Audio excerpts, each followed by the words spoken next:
Good evening, everybody. I'd like to call to order for the Committee of a Whole meeting of the Board of Education, April 8th, 2025, at 6:30 p.m. in the boardroom of the Administration Building at 70 Conover Road, Colts Neck, New Jersey. If I can get a roll call, Mr. Maresca. Yes, you may. Mrs. Camera. Present. Mrs. Horowitz. Present. Mr. Orico. Here. Mrs. Ramirez. Here. Mr. Rignetta. Here. Mr. Scales. Here. Mr. Scarpa. Here. Mrs. Volpe. Here. And Mr. Walsh. Here. You have a quorum. Great, thank you. Pursuant to the Open Public Meetings Act, Chapter 231, this meeting has been duly advertised in the Asbury Park Press in a schedule of meetings dated January 16, 2025, and March 4th, 2025, notice of which has been filed with the Deputy Clerk for Colts Neck Township, and the requirements of posting of notices have been met. Can I get somebody to read the mission statement? Brian, oh, yep, sure. Thank you. The mission of Colts Neck Township Schools is to empower and inspire students to be confident, creative, self-sufficient learners who maximize their strengths and talents and contribute as responsible participants in their ever-expanding world. Great. Thank you, Ms. Magnetta. If I could have Dr. Garibay proceed with the flag salute. Sure. It is my honor tonight to present to the board and to the community at large. April is Month of the Military Child, and I know later on the board has a resolution that we're doing, but we thought that the board thought that in the best interest in working with our Naval Weapons Station liaison, that a great way to sort of commemorate our partnership and celebration of Month of the Military Child would be to have Commanding Officer of Naval Weapons Station Earl, Captain Smith, his wife Allison, daughter Kara, lead us this evening in the flag salute. So if everyone would please rise, and if the Smith family would join us up front and lead us in tonight's flag salute. And then after the flag salute, please remain standing for the singing of our national anthem. Yeah, right there, yeah, please.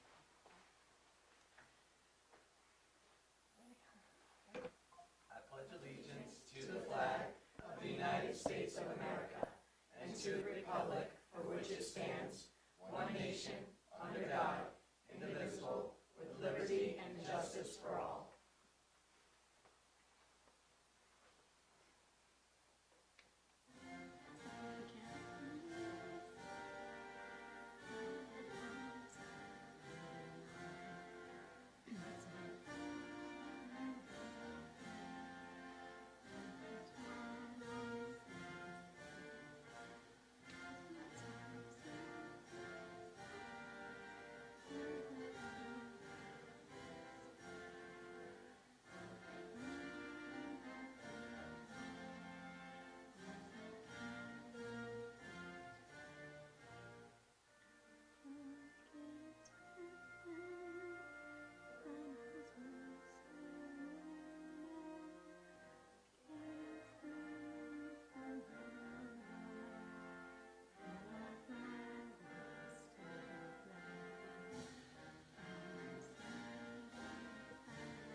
Thank you, Captain Smith.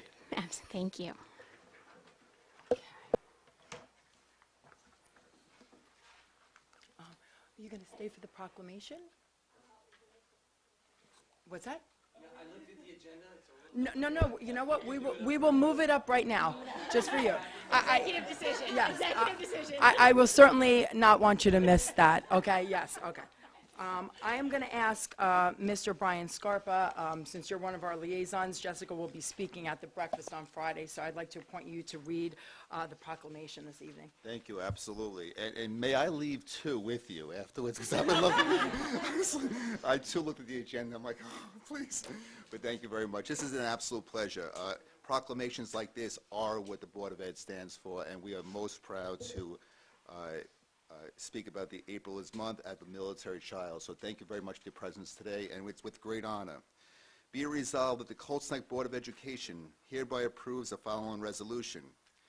Whereas the month of April 25th, 2025 has been designated nationally as the month of the military child by the Department of Defense to underscore the important role military children play in the armed forces community, and whereas the New Jersey State Board of Education and the Department of Education aim to ensure through the policies established that all students are challenged to maximize their potential and to excel academically, socially, emotionally, and physically for college, career, and throughout life.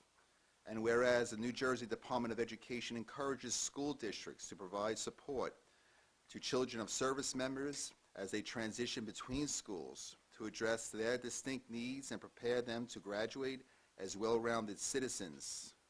And whereas the physical, social, and emotional well-being of children in military families is essential to their success and has a direct impact on the resiliency of military families serving our country.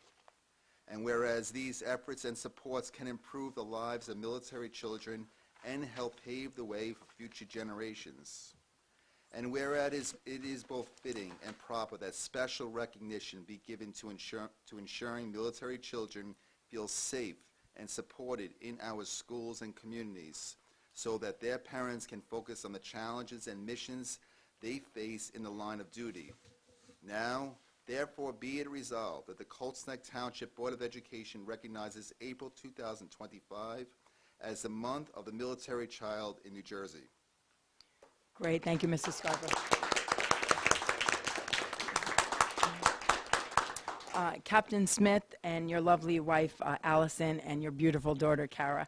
On behalf of this Colts Neck Township Board of Education, I'd like to thank you for your dedication and sacrifices that you have given on behalf of us and our country. We are forever grateful and blessed to have you and your family in our community. Okay, you may be dismissed now. Thank you. Thank you very much.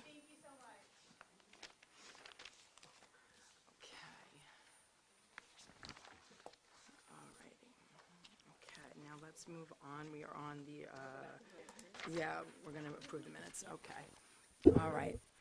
Okay, folks, moving on.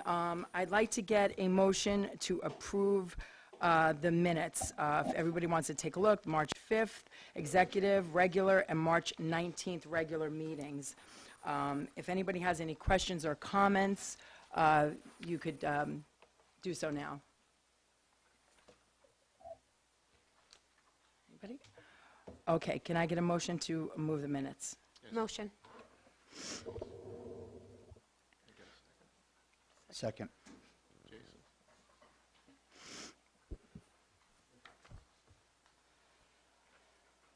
Oh, can I get a roll call? I'm sorry. I'm still emotional from Captain Smith. Mrs. Cammer? Yes. Mrs. Horowitz? Yes. Mr. Arrico? Yes. Mrs. Ramirez? I have to abstain on the March 5th, both the committee of a whole and the executive sessions, as I was not present, but yes to the March 19th regular session. Thank you. Mr. Rignetta? Yes. Mr. Scales? Yes. Mr. Scarpa? Yes. Mrs. Volpe? Yes. Mr. Walsh? Yes. Thank you. The motion carried. Okay, moving on to the information items, 1 through 10, I do want to pause to recognize number 2. April is Autism Acceptance Month, and we'd like to have Sarah read we'd like to have Sarah read the proclamation on that. Thank you. Thanks. Be it resolved that the Colts Neck Board of Education hereby approves the following resolution. Whereas the month of April is globally acknowledged as Autism Acceptance Month, dedicated to increasing awareness, understanding, and acceptance of autism spectrum disorder. And whereas it is important to recognize and support individuals with autism by fostering a learning environment and community that embraces neurodiversity and promotes inclusivity. And whereas autism spectrum disorders are characterized by a range of challenges and strengths impacting social communication, behavior, and sensory experiences. And whereas raising awareness about autism is essential in promoting early diagnosis, intervention, and access to appropriate resources and support. And whereas creating an inclusive and supportive environment for individuals with autism involves promoting understanding, empathy, and acceptance within schools, workplaces, homes, and communities. And whereas the Colts Neck Township Board of Education acknowledges the importance of fostering understanding and support for individuals on the autism spectrum and recognizing their unique social and emotional needs. And whereas creating inclusive and supportive learning environments that cultivate positive relationships, understanding, and empathy for all students, including those with autism, is integral to the mission of the Colts Neck Board of Education. And whereas the Colts Neck Township Board of Education is committed to promoting inclusive practices within educational settings to ensure safe, supportive, and equitable learning environments for all. And whereas collaboration among schools, families, and the broader community is essential to enhancing awareness and understanding of autism and to furthering inclusive practices that benefit every student. And whereas the Colts Neck Township Board of Education recognizes the ongoing efforts required to advance autism awareness and acceptance, contributing to the creation of a more compassionate and inclusive community. Therefore be resolved that the Colts Neck Township Board of Education hereby recognizes April 2025 as Autism Awareness Month in New Jersey. Great, thank you, Sarah.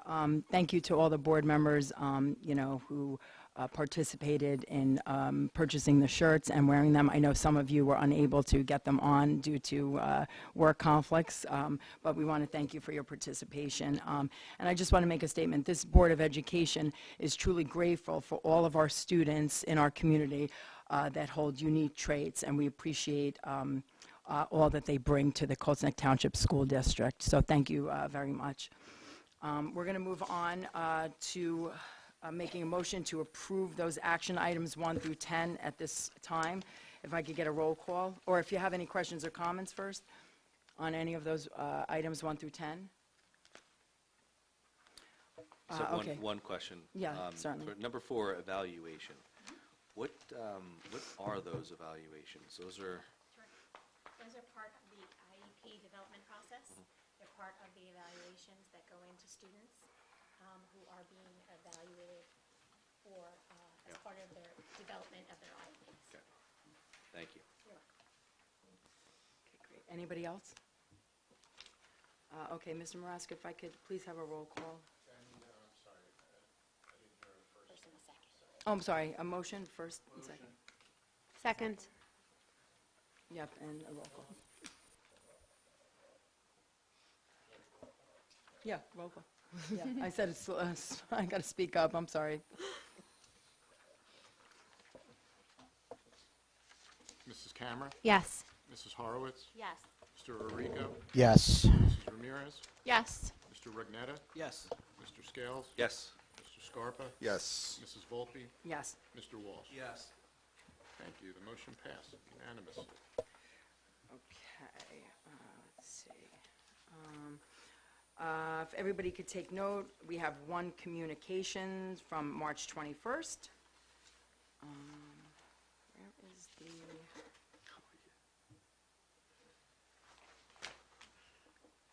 Where's the comments?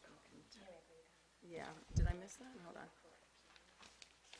Could offer that now. Okay. Okay, I missed the comments from attending constituents. At this time, if anybody would like to get up and share a question or comment, they could do so at this time. Please state your name and address for the record. Okay, nobody at this time. We're going to close public comment, and we're going to move forward to our board liaison reports. I'd like to start with the Parent Advisory Committee liaison, Mrs. Horowitz. Thank you. We had a very productive set of Parent Advisory Committee meetings this month with a lot of great feedback. Some key topics of discussion were the need for strong communication between parents and teachers. Some parents expressed a desire for more consistent communication practices across all grade levels, and the administration took that under consideration. We also reviewed the current structure of spring conferences. There was some really good dialogue, and we discussed the possibility of consolidating conference days and evenings in the future to help reduce the number of short session days, which can be challenging for some working families. We also discussed the concerns with the school lunch program, particularly around pricing, menu availability, and portion sizes. To help address that concern, a representative from Pomptonian, did I say? Okay, will attend the next PAC meeting in May to engage with the parents. Another discussion centered around Chromebook use. So Dr. Garibay had decided to form a task force to review the instructional technology use and gather more input from teachers, parents, and administrators. Lastly, we don't have a date yet for the May Parent Advisory Committee, but I'm sure we'll announce it soon. Great, Mrs. Horowitz. Can you roll into the PTO? Yes, let me just pull up my notes. Yep, take your time. Okay, so the spring gala was it last week? It was a tremendous success. There were 330 attendees, and they're projecting a profit of about $50,000. They'll have the final numbers for their next PTO meeting. Some upcoming events are the flower sale, which is May 9th. The Crest School Store is May 15th and the 16th. Flyers will be coming out soon about it. The second grade carnival will be May 31st. And then there's some 8th grade items. The lawn signs are available for purchase through April 30th. They're $25 each, and you can purchase them at Colts Neck, or get more information and purchase at coltsneckpto.org. If you have any 8th graders, they need photos submitted to their photo montage. If you can email to class of 2025 at coltsneckpto by April 30th. There will be ads coming out soon there'll be information coming out soon about the graduation ads. The 8th grade dance, there will be an invite and sign up and details to follow shortly. And then they will be collecting baby photos for their ice cream social. They're also going to be sending out a nomination form for Volunteer of the Year. Honorees will be recognized at the PTO General Meeting on June 4th. And lastly, the PTO will have a few open positions on their exec board for 25-26. If interested, please contact Kim Kaufman at president@coltsneckpto.org. There'll be a list on the website soon of all the open positions. Great, Mrs. Horowitz. I just wanted to add a comment to that. I attended the gala this year. I was fortunate to be able to attend this year. I just wanted to thank, they gave out these lovely books, and I wanted to thank all the people that donated. There were some awesome donations this year. I had a fantastic time, and it was so great to see all the hardworking moms of our district to be able to get dressed up and have a night out and enjoy themselves. Mrs. Reardon attended. She was kind enough to stop by my table, so it was nice to chat with her, and all the moms looked absolutely so beautiful, and I'm glad they were all able to make it. And I just want to thank the PTO ladies, although I don't know many of them, since I've been out of the PTO for so long. They did such a fantastic job. Everybody involved, that was just such an extravagant event, and it was well put together, and you could see all the hard work and dedication they put in for all of our kids. So I want to personally thank them on behalf of this board. So thank you very much.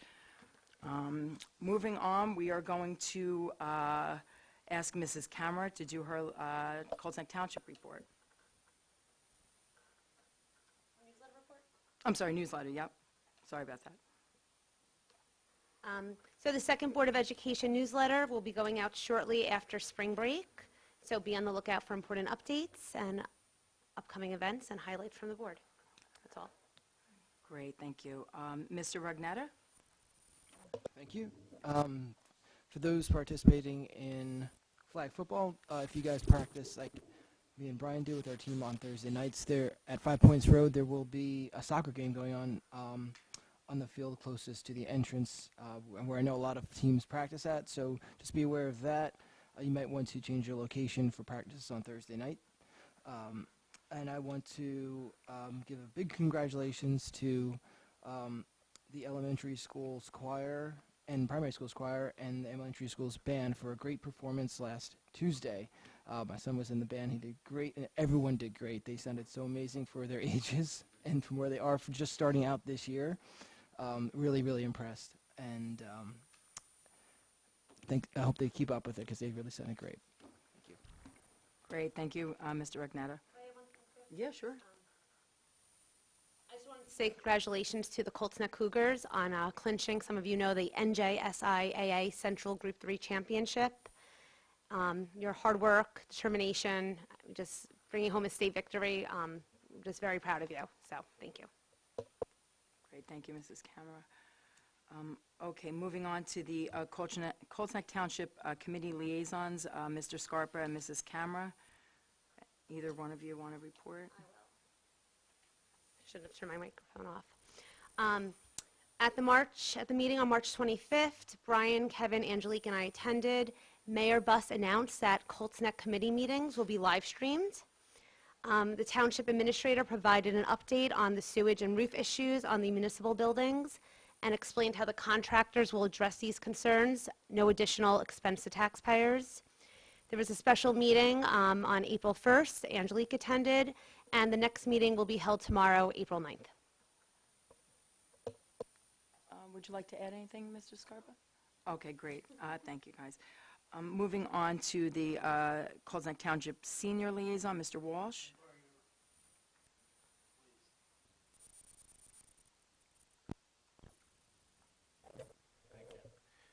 Seniors had a great, but Matilda was fantastic, by the way.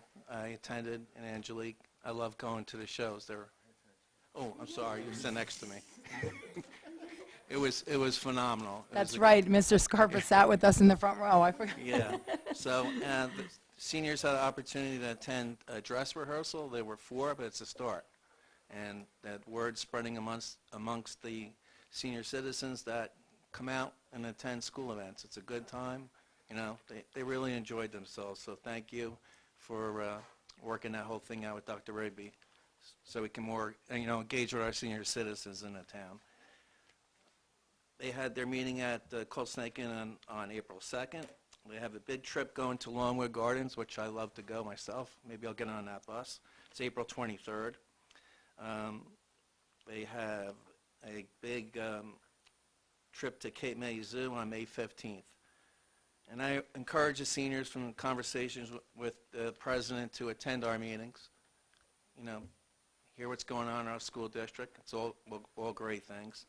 And as a representative of the board, we try diligently to really watch the tax impact on our budget, but provide a phenomenal education to our kids. That's why we sit on the board. So we try to balance it both, but I'm really happy to see that the seniors are starting to come back to our schools and see what's happening. That's it. Mr. Walsh, I just have a question. I've been meaning to ask you this. I know that you're unable to make the day meetings. Would they allow me to step in for you, even Sure. though I'm not a senior, to just Although sit you in? have to be invited. Oh, okay. You have to be invited by the senior citizen. All You right. can't walk in. Okay, well, maybe you could get an invitation for me. Okay. All righty. Moving on to Naval Weapons Station Earl, Mrs. Ramirez and Mr. Scarpa. Yes, on Friday, March 21st, we had a wonderful meeting here in the administration building. We had CDR James McCarty filling in for Captain Smith, along with our Naval Weapons Station Earl liaison Ida. Brian and I both attended, our superintendent, and then various members of our school community that are integral in really every aspect of our military families and what role that plays. So we had individuals from our administration that help get our military families enrolled when they first move to the community, see them out when they move away from our community, that work in counseling, our school principals. I'm trying to think who else was there. Is that it? Oh yeah, special services. That's right, Dr. Beck. So it was a great meeting. We had a lot of good discussion. The overall mood of the meeting, which is true in other meetings that I've attended with our Naval Weapons Station Earl liaison, is that we're doing a great job here in this district, and that families from our military, they they love being here, they love coming to our district, and they don't want to leave. So that was kind of the resounding theme of the meeting. But we had an opportunity to discuss with the individuals from our administration, kind of what we're doing already, what's working, and then we opened it up to see where we can enhance what we're currently already doing. Just to note, we do have Purple Update this Friday, as was earlier mentioned. So that's a breakfast here in our district that will be honoring our military families. Phyllis touched on the newsletter that's going out, so we did discuss how we're going to highlight in our newsletter our military families. So hopefully we have some opportunities to have maybe some quotes from some students and some picture opportunities during our Purple Up Day on this coming Friday. We talked about possibly doing some tours with some classes on the base, so that's something that, stay tuned for that. Hopefully something will pan from that. Let me see what else. I'll touch on that afterwards. Oh, our Purple Star school status. So there is an application for that, and so is still forthcoming. It didn't get released yet, right? Okay. Okay. So as of the 25th, it hadn't been released yet, so that's still just pending. So hopefully we have an update on that when it comes to, I know Mary Jane is waiting on that, so we can go ahead and fill that out. Just to note, that is not a district-wide application and status, but it's school-based rather. So I'm sure we'll be seeking to get all 3 of our schools applied for that, and see what comes from that. And again, there was just, an overwhelming theme of having the entire community here in Colts Neck really benefit from the base and the kids being in our district. That was, that's, again, overall. Brian, do you have anything to add? Yeah, I think it was a fantastic meeting on the 21st. I came out energized. I was like, this is what it's all about. It's very, very good. Very well represented by the school, our administration, and obviously the Naval Weapons Station. I did draw on a piece here and just checking on this, I think the average stay is about 2.5 years per military family, which resonated with me. As these folks are coming, they're establishing quick roots in our schools, and then they're leaving within 2.5 years. But to Jessica's point, what we impress on them stays with them for quite a while. So I was thinking, and Jessica and I were thinking about this, how can we sort of reflect on that, their impact in our school, albeit it's a short period of time, but they are leaving a significant impact. And this town is very, very blessed to have the Naval Weapons Station here. It makes us very unique. So maybe they can leave a handprint behind or something that resonates on the physical footprint of the school, and then maybe they visit in years from now with their families, and they were part of our school district. So we are looking into opportunities like that. I would love to see something permanent, perhaps a plaque associated with the pavilions as we build that out to tie in so they can be well represented. Again, they may not be here for a very long period of time, but the time that they are here does resonate well, and it is a star in our community, so we want to make sure we reflect that. So we're in the process of thinking about these things and trying to get them over the finish line. Great. That's an awesome idea, Brian. Thank you so much. We appreciate it. Thank you, Mrs. Ramirez. Okay, we're moving on to the state and county school boards. May 6th, the Monmouth County School Boards Association is having a hybrid meeting. They are going to be celebrating the Teacher of the Year. Her name is Sarah Mazzone. She's an English teacher in Red Bank Regional High School. She will be recognized along with Board of Ed members around Monmouth County who have achieved milestones and honors. And that's about it. I think they're still putting out for the October 20, the workshop later in October. So if anybody wants to go, I don't want to keep repeating myself. You could all read those emails and register if you want to go. Okay, ending. Oh, I'm sorry. Yeah. Yeah, you sure can.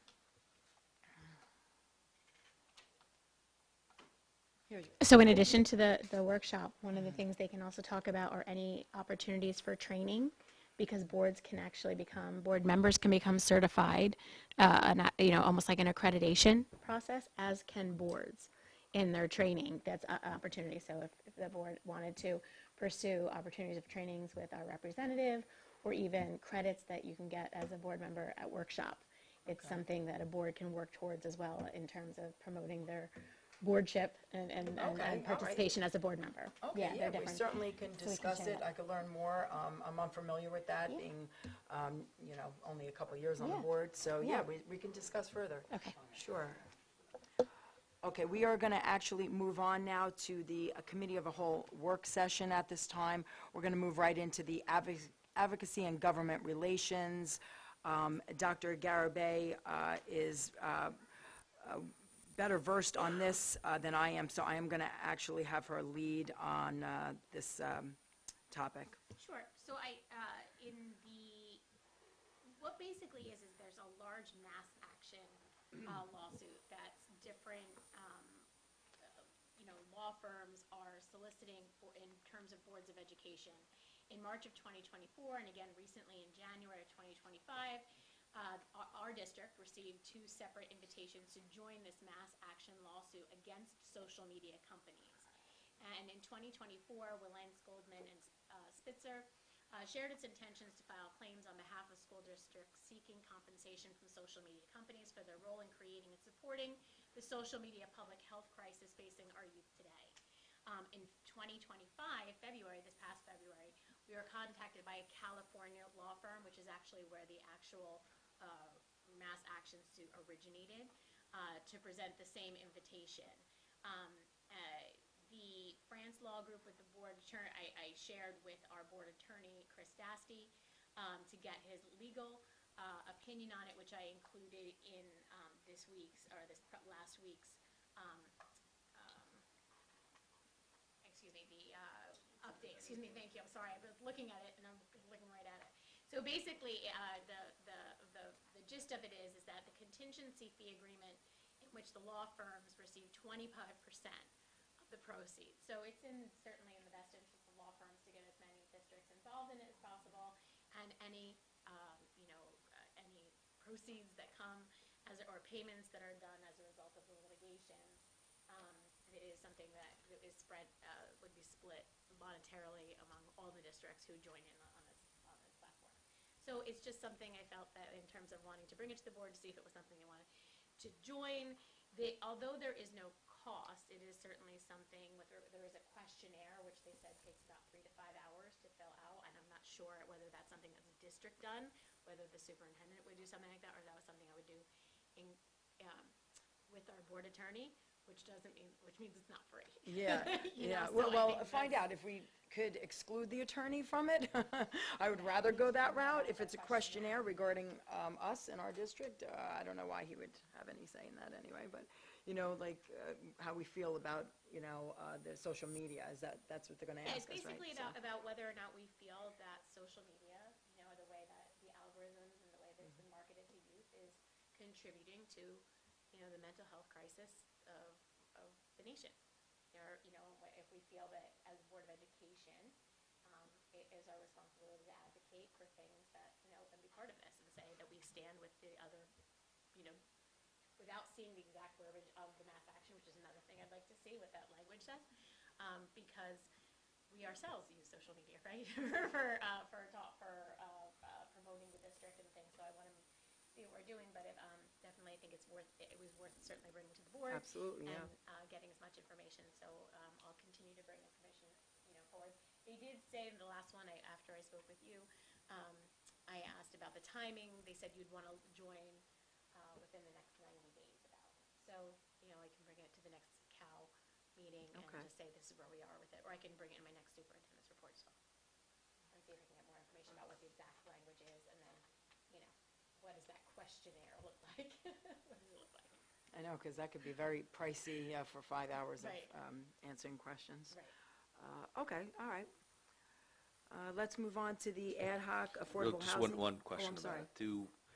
Do they tell us how many districts are in the, I'm sure I can get that. Yeah. information. I don't know where it says, I don't know that it's in, let me just see if it's in here real quick. It wasn't in the Wilentz one. Mhm. Mr. Wilentz, come and give an overview of this lawsuit, since he's our they're not gonna, that's why I'm asking how many, they're, let's just say, sizable law firm. I just wanna, Is there a link to it, to the invitation that we received that we could just like look at real quick before we? Yeah, all I right. can find, I can send the links that were in my updates, which are just descriptions from the two law firms, but I think I can certainly Yeah, all right. dig a little deeper and see what it actually says, and like I said, exactly get what it says. Yeah. Because right now it was filed in the Northern District of California. It actually has the numbers in it of the, who it is. They referenced the 1,500 different school districts with regards to the litigation that was resolved against Jewel recently, so they referenced that. So I think they're trying to drum up the same type of interest for that, but I can certainly send. Yeah, just because all right. Yeah, Mary Jane, I'd say if you could get some answers and some more clarification on more of what it entails, and then bring that back to the board, whether it's in one of the superintendent updates or, I guess, time is of the essence, it seems, to some extent, especially if we decide to move forward with it, you know, There does so. have to be a board action. There does Yeah. have to Yeah. be something that says it, so. Right, that's so why- maybe, yeah, obviously. And I just Yeah. need to know who the attorneys are that are involved. If they give that information, they let you know who the actual like litigation team is. I'll just need that. Yeah, it looks like it is that France Law Group is the one that's leading it. Okay.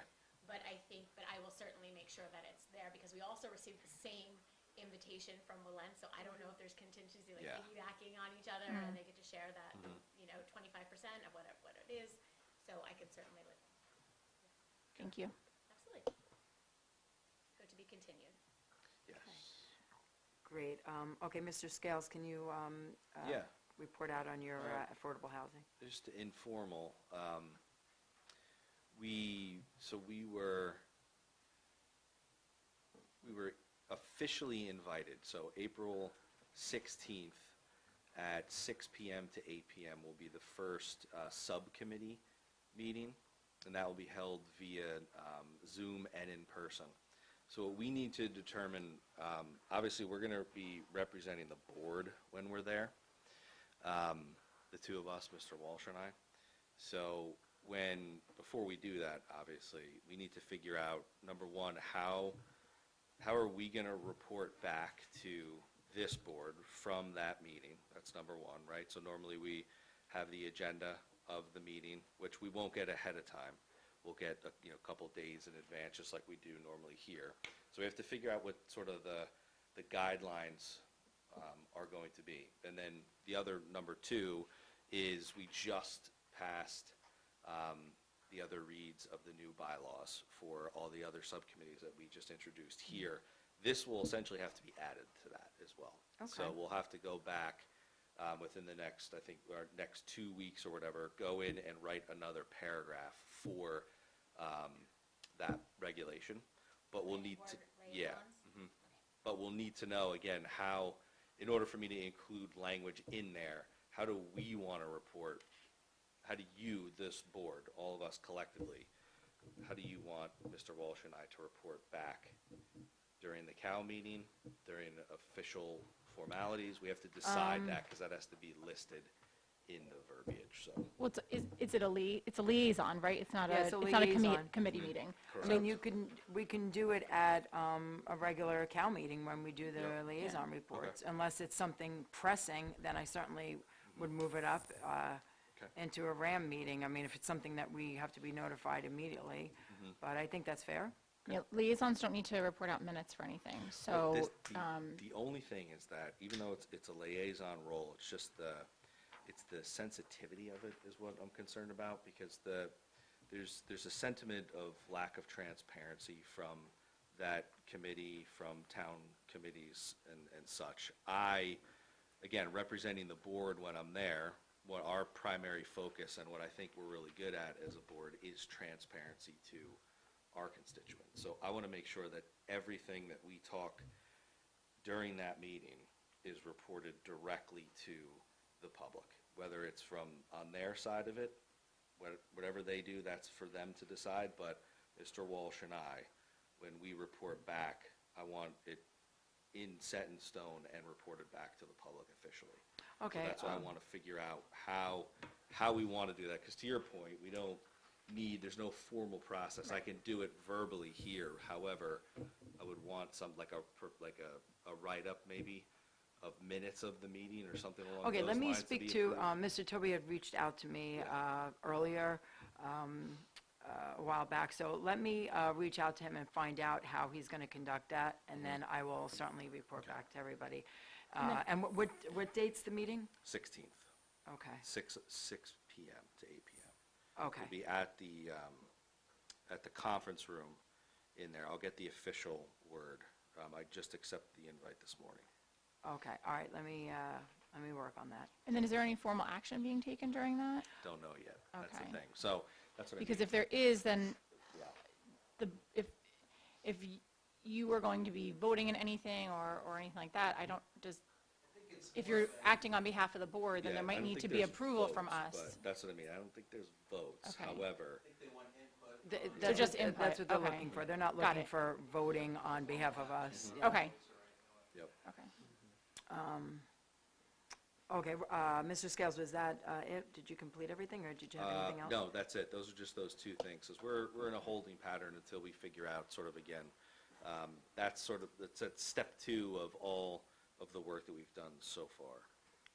Okay, great. As soon as I find out and I speak with Mr. Toby, I will forward you the info. Perfect. Thank you. Okay, yes, I'm sorry. We could also, when we had the resolutions and the affordable housing, we created on the Board of Education website an affordable housing tab that has the documents of the study and the impact sheet, all those things.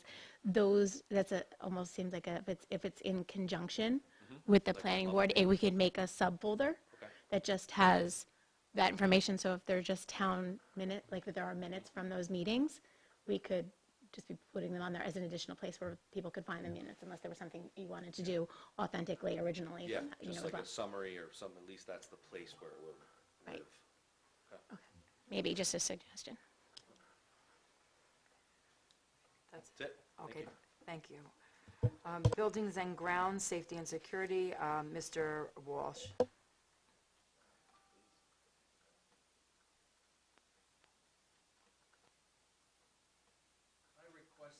Your mic's not on. Oh, there it is, there it is. How you doing? I requested the architect that did a proposal for the roofing on all 3 schools. The roofing proposal is over $3 million, which is significant. My questions are a few.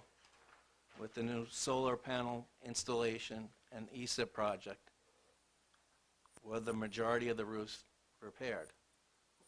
Is there a need for a $3 million installation on existing roofs in the school? I wanted to appreciate the invitation that was sent out to the architect and explain, the need, why you feel it should be, the roof should be installed in our district. Explain the cost down, the cost factor, and,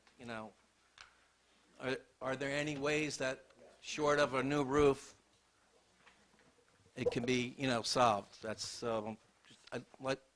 appreciate you coming and then giving a presentation to the board. I also wanted Nick, being our facility manager, to come and give your input. Yeah, appreciate it, so. Yeah. Seems like we always talk about roofs. And just a few more questions.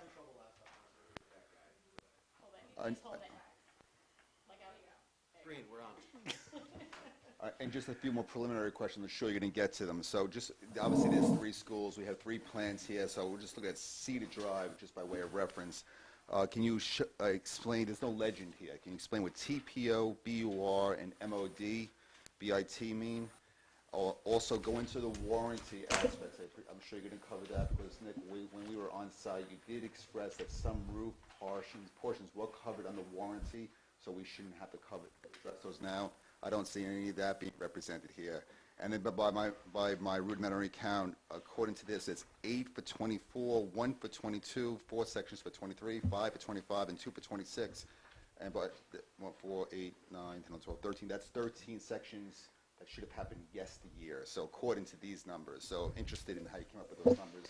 Again, we can scale that to all 3 schools. And Mr. Moretta and Mr. Hopkins, I just want to take an opportunity to introduce Mr. Hopkins. I know he's new to, to introduce.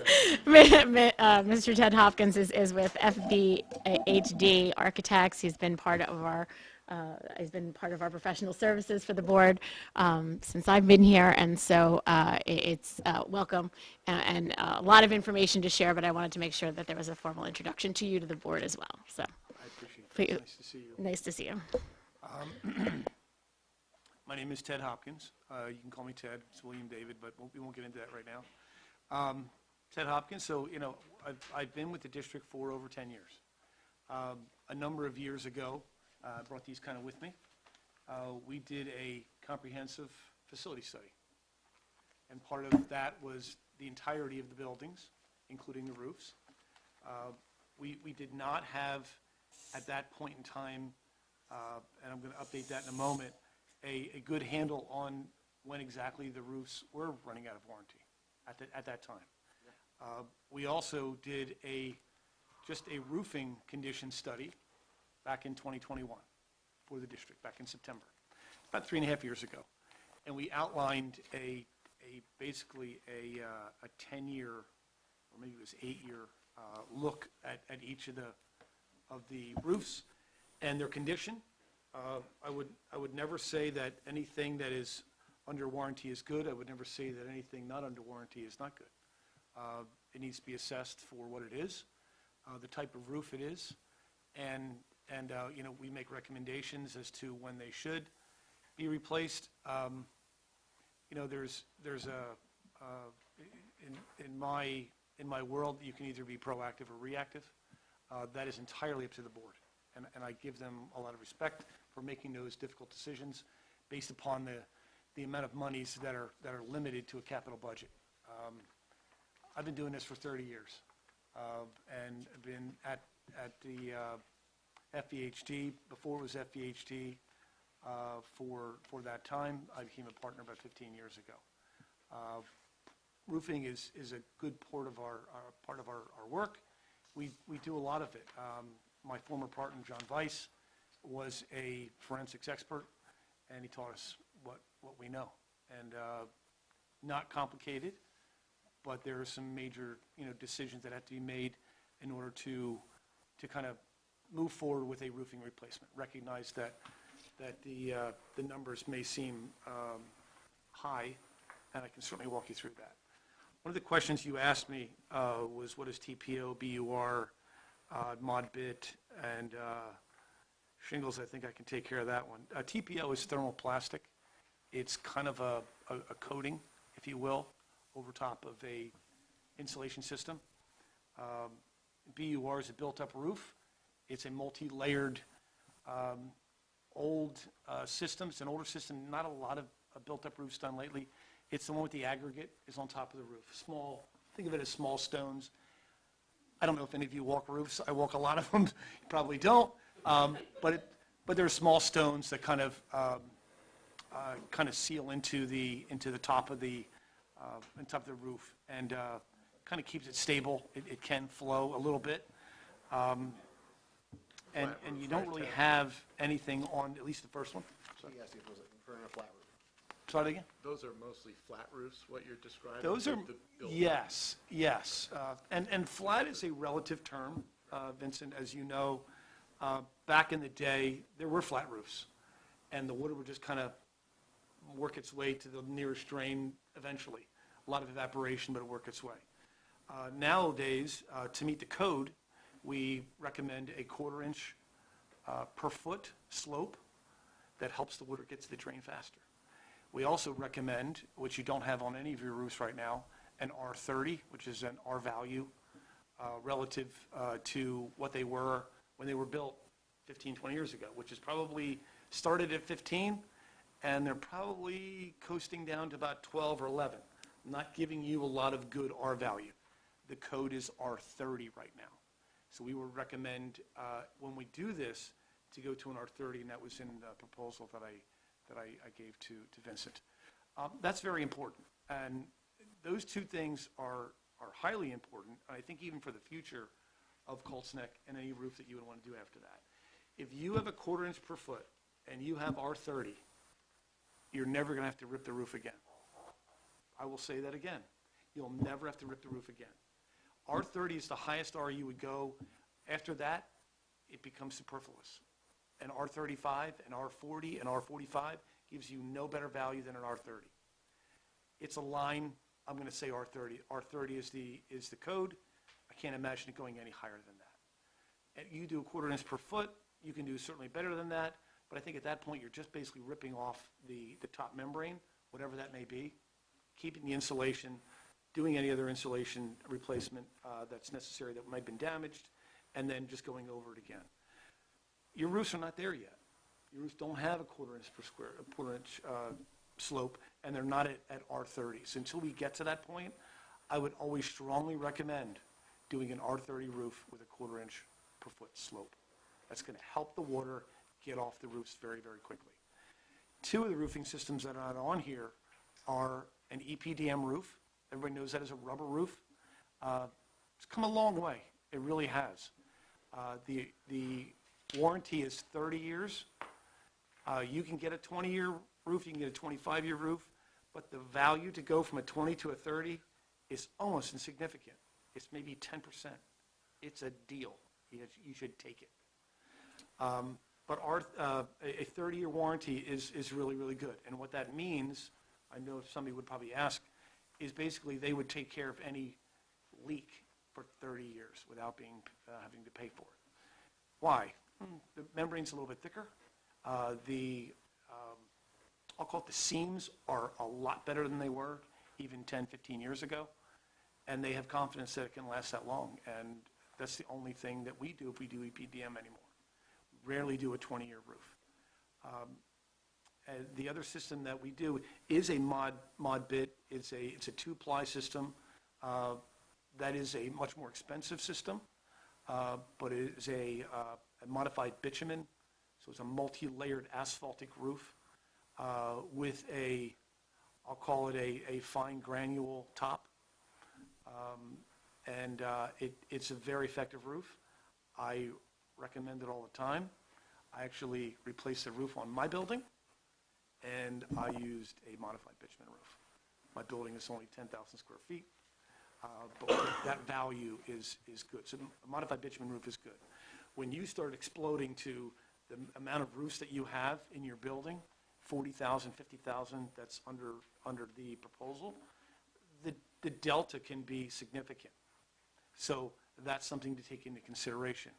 For the value that I believe, and I just talked to somebody on the phone a couple days ago that was in this gentleman's chair, he said, not him, but his chair, he said, I don't know why anybody would do a modified bitumen roof, just from a cost perspective alone.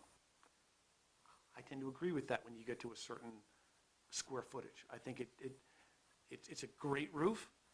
It's a 2-ply roof as opposed to a EPDM roof, which is a 1-ply. But the R value is the same, the pitch is the same. You're paying for that extra layer on top, and it's great. But I don't know if it can make up for the dollar value delta. Let me just say that. So, having said all that, I just want to. When we did the report a number of years ago, we did this drawing. We did these drawings as part of that. So this was what it was 3.5 years ago. And I understand this gentleman here was kind enough to walk me on the roofs. It showed me what was being planned with the ESIP and other things that are going on.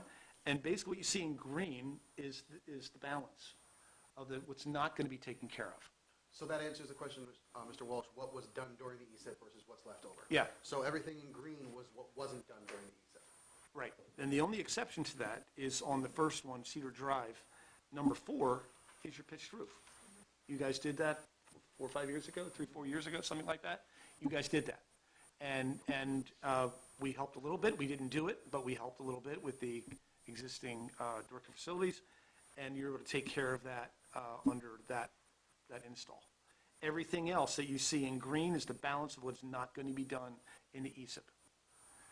These roofs are no longer under warranty anymore. They're not under warranty. Mr. Scarpa, to answer your question, the warranties that we have, majority are at the elementary school. We only had one area left at the Cedar Drive School, and that area was actually done during the ESIP.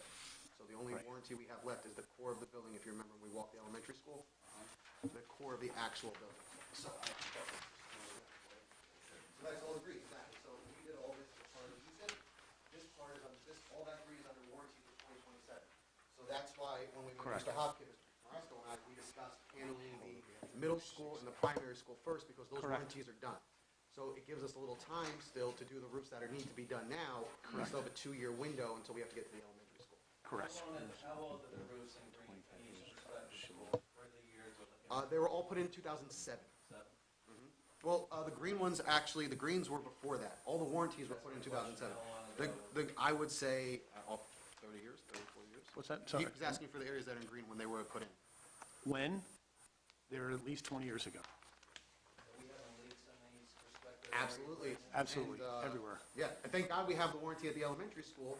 I don't want to put it on the spot here, but Ms. McCormick's office has been leaking like a sieve for the last 3 weeks.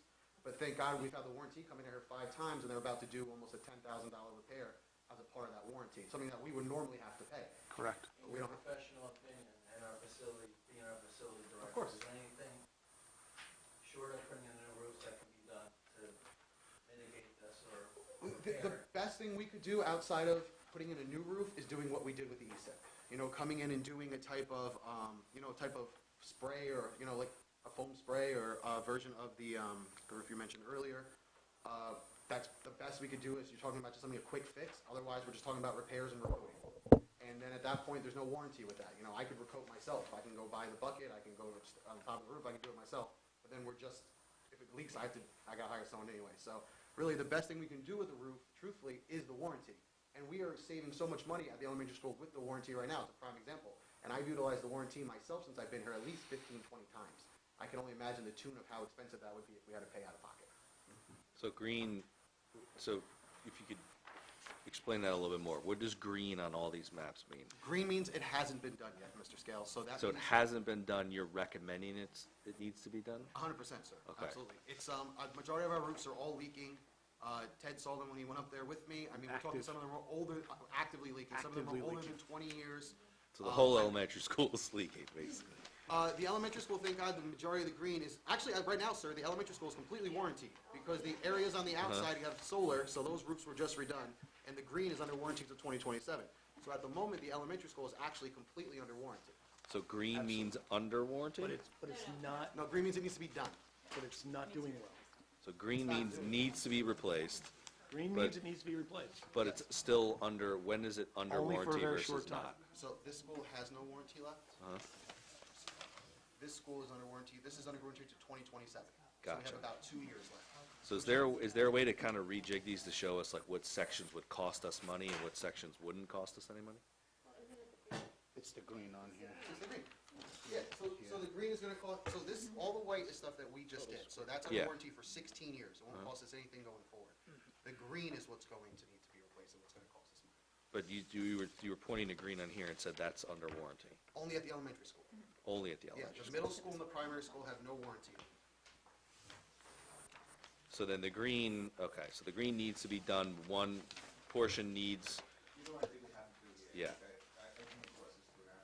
Yeah. These aren't updated. yeah. This is not, so it's updated in the sense of a mapping for the ESIP, but it's certainly not updated from the recommendation. No, level. it was not updated for that purpose. Yeah. It's certainly not from the recommendation level, so I'm looking at this here right now, it's not an updated level.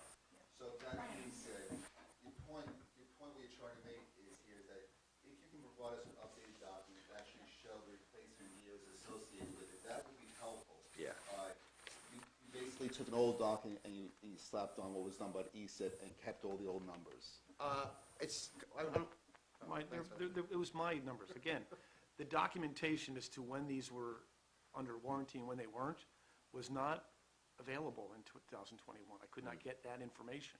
I have better found the information now, after 2 weeks of speaking with this gentleman, found the than I did warranty- before. Yeah, I found the warranty when I got here. So I reached out to Tremco, who I worked with in my past when I was in Patterson, and the gentleman who I knew there said, hey, by the way, you have roofs under warranty, and that's how we got this information.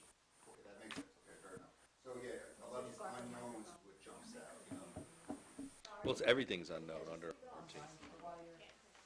'Cause everything under warranty information says unknown. So, I mean, again, I mean, we're splitting hairs, but just so we know, like, again, all these green of what needs to be replaced, basically, like, what's gonna cost money, what's not. And then yellow, does yellow mean, like, that's a major issue? No, yellow was just a way when I was walking around, and I mentioned that the canopy, obviously it's not as critical because it doesn't house anything underneath of it, it's just a canopy. Okay, So we could do that as an so alternate it's like a bid. soft If kind the of, numbers came in great, we could certainly do that. yeah. But the canopy, it didn't look great, but again, there was nobody really, housed underneath of it, so I took it from that perspective. Focus on the areas where there are kids Yeah. and staff, and then that could be an alternate bid, and that's why I labeled it as such. Just do Unlike pitched years ago. roofs on everything is what we should, that's what I'm looking at, everything with a pitch is. Unlike we years ago, discussing- we took out the canopy. There used to be a wraparound canopy in front of the elementary school. Yeah. We did remove that years ago. It was damaged from the Just 'cause storms it's- and things like, yeah, right, so weather that related. came down. So that used to have a different facade in the And that's something we asked elementary to school. look at while I was there, because like everything else, it's, almost 30 years old, might even be older than that probably. So just something to keep on the lookout in case we have to take it down, remove it, replace it, et cetera. So in the stuff that's like, again, that you showed, that's still under warranty, that's green, that needs to be replaced, like, that's something that we would have to approve quickly to still get everything done under warranty? Warranty would expires for the elementary school in 2027. So our thought So, like, we have process to was hurry in the up summer and- of yeah. '26, we would conquer the middle school and the primary school, since those warranties are void. Yeah. And it gives us another year till we get to the elementary school. Yeah. So, and then we would kind of be replacing it right as the warranties expire. Yeah, because that's like, I mean, the way that I would look at it, right, if I was doing like a project plan, and again, this is me being in software sales, so apologize. But it's more of like, phase one would be this project, phase two would be this project, Correct. phase three would be this, and then the dollar amounts of all of those phases, whether or not it's gonna be under warranty, and then, because warranty, unfortunately, it's time, right? Time is money, like, we have to hurry up and get that done, otherwise every You're hour is gonna 1000% correct, cost yeah. us money. And then my last question is, from like all the, like eloquently, like the different types of roofs and thing like that, where are the materials manufactured from? Do we know? Like, if we were to select, like, United States. it is Everything- all the everything- United States? Everything's the United States. Okay, perfect, all right. So Everything. we don't, so we're not up against tariffs or anything? Nope. Okay, No, all right. sir. Thank No, God. sir. All right, thank you. Most of everything that should be bought, I say should, Yeah, and it's in our specification, there is a New Jersey Made in America Yeah, law. yep, Things sneak around and they get perhaps, brought Yes. across the border with components and so forth, but fabrication and most components should be made in the United States. Roofing, it's a no-brainer, everything's in the Yeah. United States. Nick, do you feel this is a critical need for our district to pursue this? I do, sir, yes. When I got here, the roofs were extremely bad. That's one of the reasons we did the solar and the ESIP, to be honest with you. Obviously, the energy savings that we're gonna make from the solar is huge. We're talking almost 55% of our bills are offsetting, which is amazing. But the other side of it was we had to get the roofs done. And at the time, that was Mr. Marasco and Dr. Arabi's on our quickest fix to get the majority of those roofs done. And if you actually look, we got about 50% of the roofs done at the middle Yeah. school, which was pretty significant. We got about 33% done at the elementary. It wasn't great for the core of the building with solar's all driven by how much light you can take in and everything. And the primary school, we did well, but the primary school, we just have one small section left to do. It's actually not that big. And the primary school, for the most part, is all metal roofs, which is supposed to be last 40 years, I believe. Yeah. So we have at least another, 10 to 12, the next 2040, I think. The whole point of us wanting, also discussing this is now with the 16-year warranty that we got from the ESIP and working along with Mr. Hopkins here and fixing the rest of the roofs, we'll be looking at 20 to 30 years of Yeah. of warranted roofs. And that's a huge component when we start talking about what we want to do inside the building. Because, constantly I'm being asked, when I like doing the fun stuff inside. Roofs is not the fun stuff. No one cares about roofs, no one cares about boilers, HVAC. But it's really important for you. I don't want to do the inside, all that work, sir, and then it rains and it ruins it, and then I got to come to you and tell you we have to buy all new furniture because the leak came through the ceiling. So what we're trying to do is we're trying to close up the building envelope and move our way inside. And a lot of our stuff is, our schools are old, and especially at the elementary and the middle school. The primary school, not so much, but even that's not new anymore. And sir, your group 25. is also working with the switchgear room, correct or no? Is that Electrical separate? switchgear. Yeah. Can you explain the need for the switchgear room and Well, that was a ROD grant that happened in 2023. It was a request of the district. We came out, took a look at the gear. It is, Original to the building. Yeah, original It's building. 1963, I'd 67. like to tell you that, as I've learned over the years, that it's forever. It's not. It has a life shelf. I mean, think of it from that perspective. Wiring is maybe even worse, because once the wiring goes and the conduits go and everything else, it creates brownouts and blackouts. The gear is essential. I've seen more brownouts and blackouts in my career in the last 5 years than I've ever seen. It's because a lot of schools were built in the 1950s and 60s, and it's time. It doesn't last forever. It does have the life shelf. And if I could Shelf chi- life, I and if I should could say. chime in, so the other part of it too is that we're adding so much to it now. We're bringing in more Yeah. electrical components. We just put HVAC you're in every maxing. classroom in the building. We You're didn't have it maxing before. everything. So there's not much left on that to keep capping into. Yeah, it does have a time frame on it, and you're getting very, very close to the end. So Vincent asked my engineer to come out. It's actually he- beyond its useful life. What's that? It's 58 years actually old. beyond its useful Yeah, life. oh, yeah. 58. And he came out, did an analysis, we put it in as a ROD grant, so that is a good thing. Can be done at 40 cents on the dollar from the state's perspective. You're paying 60. So that is, a good deal. I did relook at the numbers after we spoke, and it's not as bad as I thought. The number that I looked at was I looked at from the 131, I won't get into the weeds, but it's much closer to the dollar value that I said it would be. So it's actually pretty close. Right now, it's about 825. I think the original number was about 800. I think we're going to be anticipating a proposal Yeah, from based upon BHD on that that ROD grant. particular And project. it is worth And a again- while adding that it's a year lead time. Just right now, they're right a year lead time. It's a year out. So if you want to do it for next summer, we would have to be out to bid and award May, June-ish. And I say May, I don't mean to be sarcastic. I'll say June, to get it, shop drawings, and then wait a year. It takes that long. It's one of the few industries that have not recovered from COVID. Insulation was a problem for the first year for roofing. They solved it in a year. Electrical components, generators, gear just haven't gotten their act together. They're still a year out. They were a year out 5 years ago. They're still a year out. We used to be able to get them very quickly. Once it starts, what's the time frame we're looking at for each school? Regarding the roofs or the electric panels? The roofs, and can multiple be done at the same time? If you want me to go, you grab this. Go ahead, you can answer. If you say anything wrong, I'll. Yeah, just hit me. The plan ideally would be to go out to bid sometime in the early fall next year. Gives us plenty of time to collect our bids. We always have the power to reject them. We don't like the numbers, or we want to try and go, roof raise and go back out. We always have the power to do that. But the idea would be to go back out to bid in the early fall with the anticipation that we would do the work next summer. To answer you, if you could do it both schools, the answer is I would say definitely, because the primary school is such a small area. We just missed one little area as part of the ESEP. It's part right over the cafeteria. And we're about to actually do repairs there this week. So I meant the time frame of the repairs itself for each school. What's the time frame for that? How long will it take for the repairs itself? For the actual roof work? Yeah. I would say a couple months. I mean, for this work in green? Yeah, for each of the schools. Oh, you're looking at maybe a month and a half. We have it maybe. now this summer. Maybe a month and a half at the most. Okay, perfect. We Yeah, were able you- to do the other ones during the school year last year. It really depends on how many crews. You could probably do it in 3 weeks if you wanted to, but that's not how they would set it up. You're looking between 4 and 6 weeks. Okay, perfect. Thank Plenty you. of time. But we want to get this conversation started now, so we would be easily prepared to have the conversation in the fall if we decide to do it and go out to bid. So at least then we'll have plenty of time to assess the bids and see what the timeline is and if we still want to go forward. The only thing that I would offer, in addition to that, and he's right in everything he said, is if you were to go out for a roofing bid today, you're going to be at the very max end of the price. If you go out for a bid in, I'll say October, November, contractors like to lock in their bids, get work for their guys, and that's the way it works. And the earlier you go out, the better number you're going to get. So I would recommend an October, November awarding no later than, I'm going to say December, early January at the latest. It locks them in. They like to give the best prices they can, and it just drifts higher as you get closer and closer to the summer.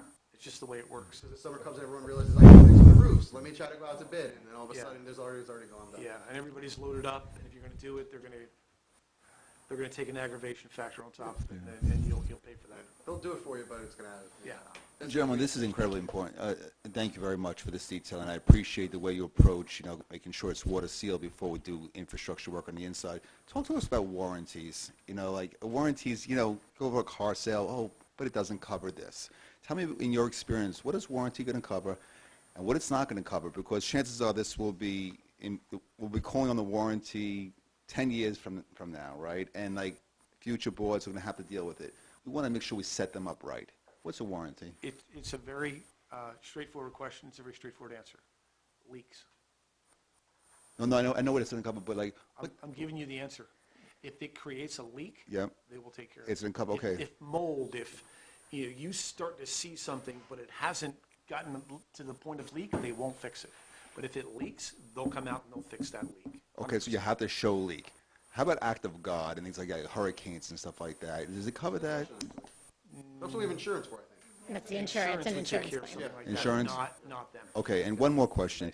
Let's say the company goes out of business, the one that's providing the warranty. What happens I get next? that all the time. Great question. We deal with manufacturers that are long-standing, and I've, in my 35 years, never come even close to that. You're always backed up by the manufacturer, not by the contractor. So that's the difference. It's a great question. The contractor is obligated to take care of that roof leak for the first 2 years. It used to be 5, now it's 2. The manufacturer will call on somebody after that, and they'll call a contractor that deals specifically with their system, whatever that may be it EPDM or modified bid, it doesn't really matter, and they'll take care of that for the next 28 years. Okay. So the first 2 years is by contractor. Is it likely that the contractor is going to go out in 2 years? No, but even if he does, I still got the manufacturer. Gotcha, okay. And the manufacturers that we recommend are very long-lasting, and we would never do Joe's Roofing and Joe's Manufacturing. Really, that's the if you're going to make the analogy, we stay with the major players. Okay, so the Make sure you contract take doesn't care come and go. It's the product supply. That's the product. backbone behind it. And are the warranties transferable? Like, say the building no longer is a school and it becomes something else.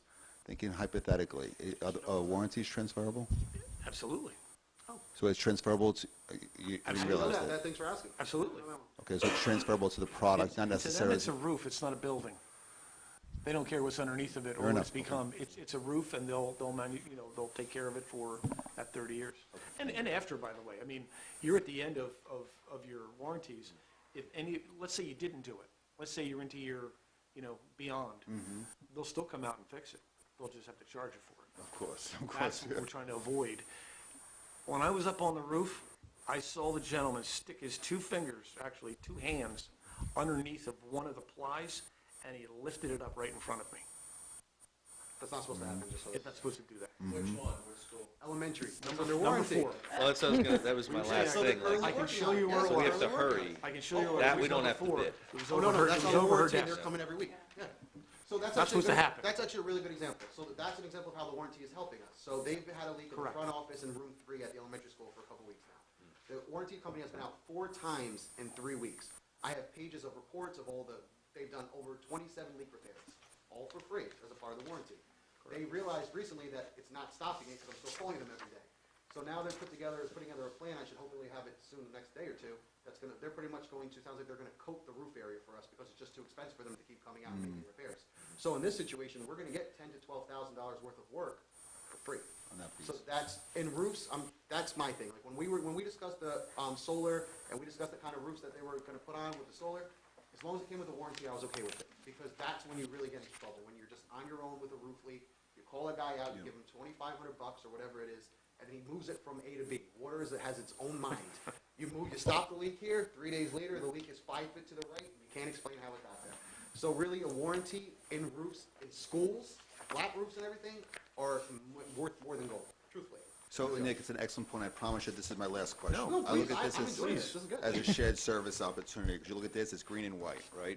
Green is one company, white will likely be another company. So let's say we have a leak on, did you say we have to replace green? We have to replace green. We have to replace green. Let's say we have a leak on green, or we have a leak on white that's flowing over to green. Now we have a competition like between ESIP and the new installer. I think hypothetical all the time. How can that get digested here? don't get that question very often, but I have to be honest with you, it's more than likely not going to happen. Areas of roofing are usually divided by dividers, by a rising wall, by something that really helps you clearly delineate one roof versus another. You may get something underneath, but the origin would be the place that you would start, and that would be where you would look for the warranty to take care of, under the roof, where it's happening. Because I got to be honest with you, he's right. I mean, a water can go underneath, and then it just hits a beam and runs. But usually that's stopped by a rising wall. That's where that beam also stops. Okay. So, good question, but it's usually pretty clear. I haven't ever come across that where two guys are looking at each other like, hey, that's mine, that's yours. Doesn't happen. Well, one's a solar panel laden roof with infrastructure on top, and the other one's just going to be pure roof, right? Yeah, So correct. one's going to require extra work to actually get to the problem. I've seen these things happen before with solar panels. It's Correct. a nightmare. So that's one of those Done things. a lot of them. It depends on how they're secured to the roof, what kind of Yeah, mechanism, correct. whether it's ballasted or whether it's tied in. I don't do many tie-ins. I do a lot of ballasted roof. It sits on a piece of roofing in addition to the roof, and the metal shield, it sits on that additional. So it really, you don't have a lot of digging. Gotcha. It could slide a little bit. I have seen that, but usually that protective layer gets you between that basically that aluminum chassis, if you will, and the actual roof itself. Okay. It gives it a little bit of a buffer. And I don't know if you remember, when you were on the roof, Mr. Scarpa, that we had that. There was actually about 6 to 8 inches between the roof and the actual. And that's for all the. And that's for ESIP, everything that right? got solar, yep, 100%. Okay. Thank you.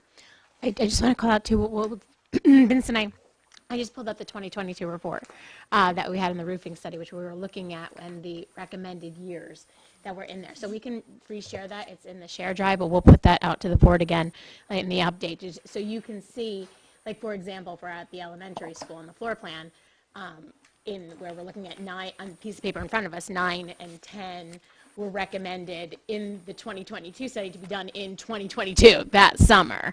We covered it in the ESIP. So in areas, once we got the solar, evaluations and where things are going, taking advantage of that. So that one is color-coded from the 2022 study with regards to areas, years of recommendation. There you go, that's exactly what it is. It has many more colors of the rainbow on the study, but it is.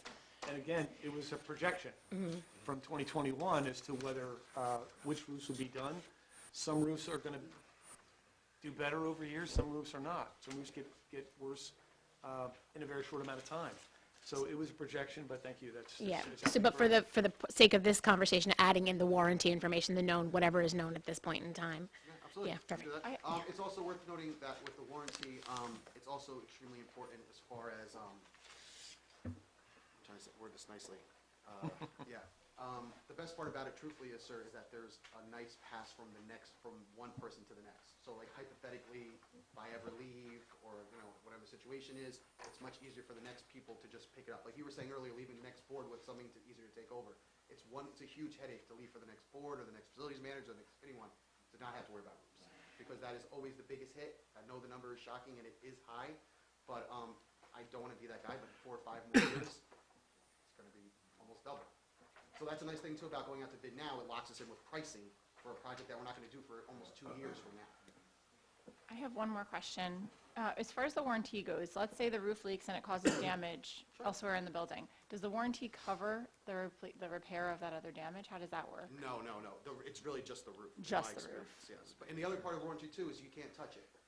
Like our warranty that we have now that's expiring, if I was to try to go upstairs and do some work myself, or do it in-house, or hire a guy in, it would void the warranty. So that's why it's really important to have it, because that's why I'm just beating up the company every day, because they are the ones who have to fix it. It's their responsibility.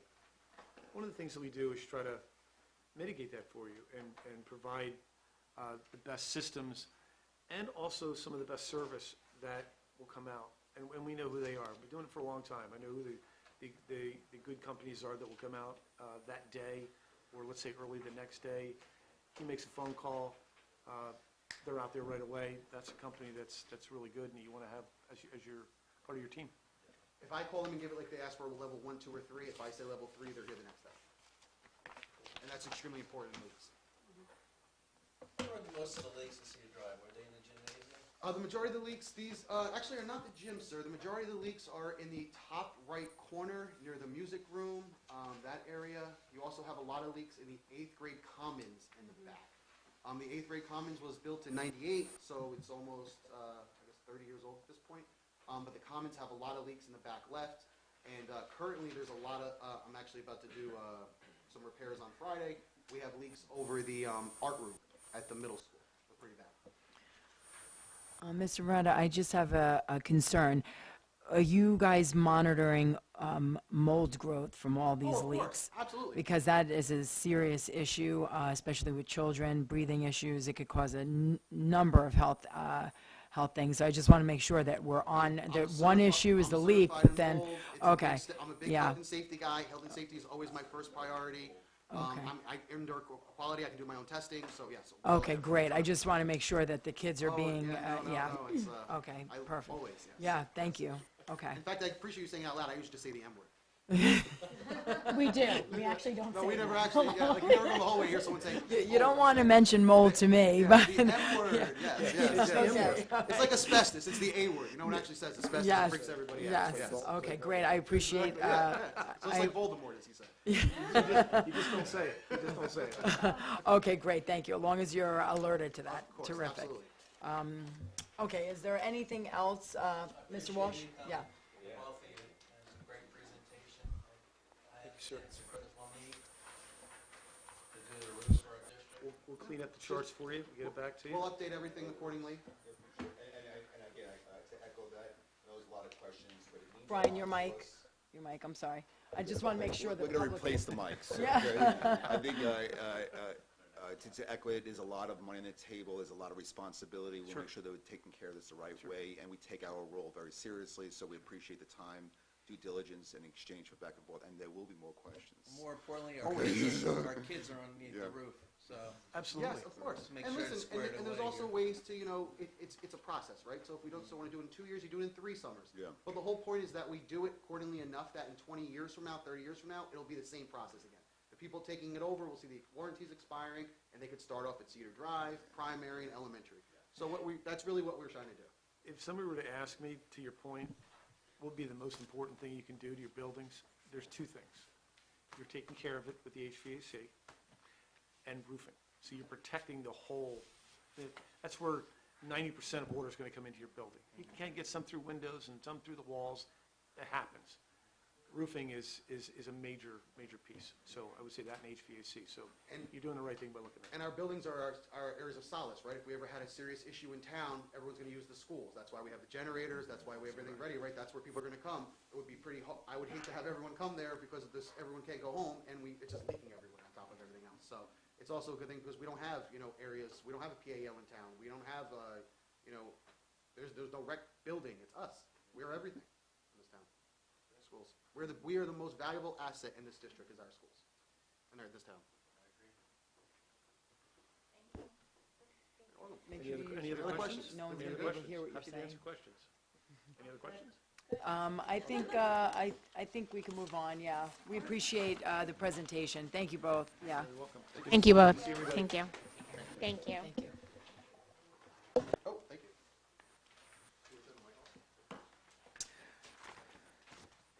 Mr. Walsh, do you want to close your report with anything, or? I'm finished.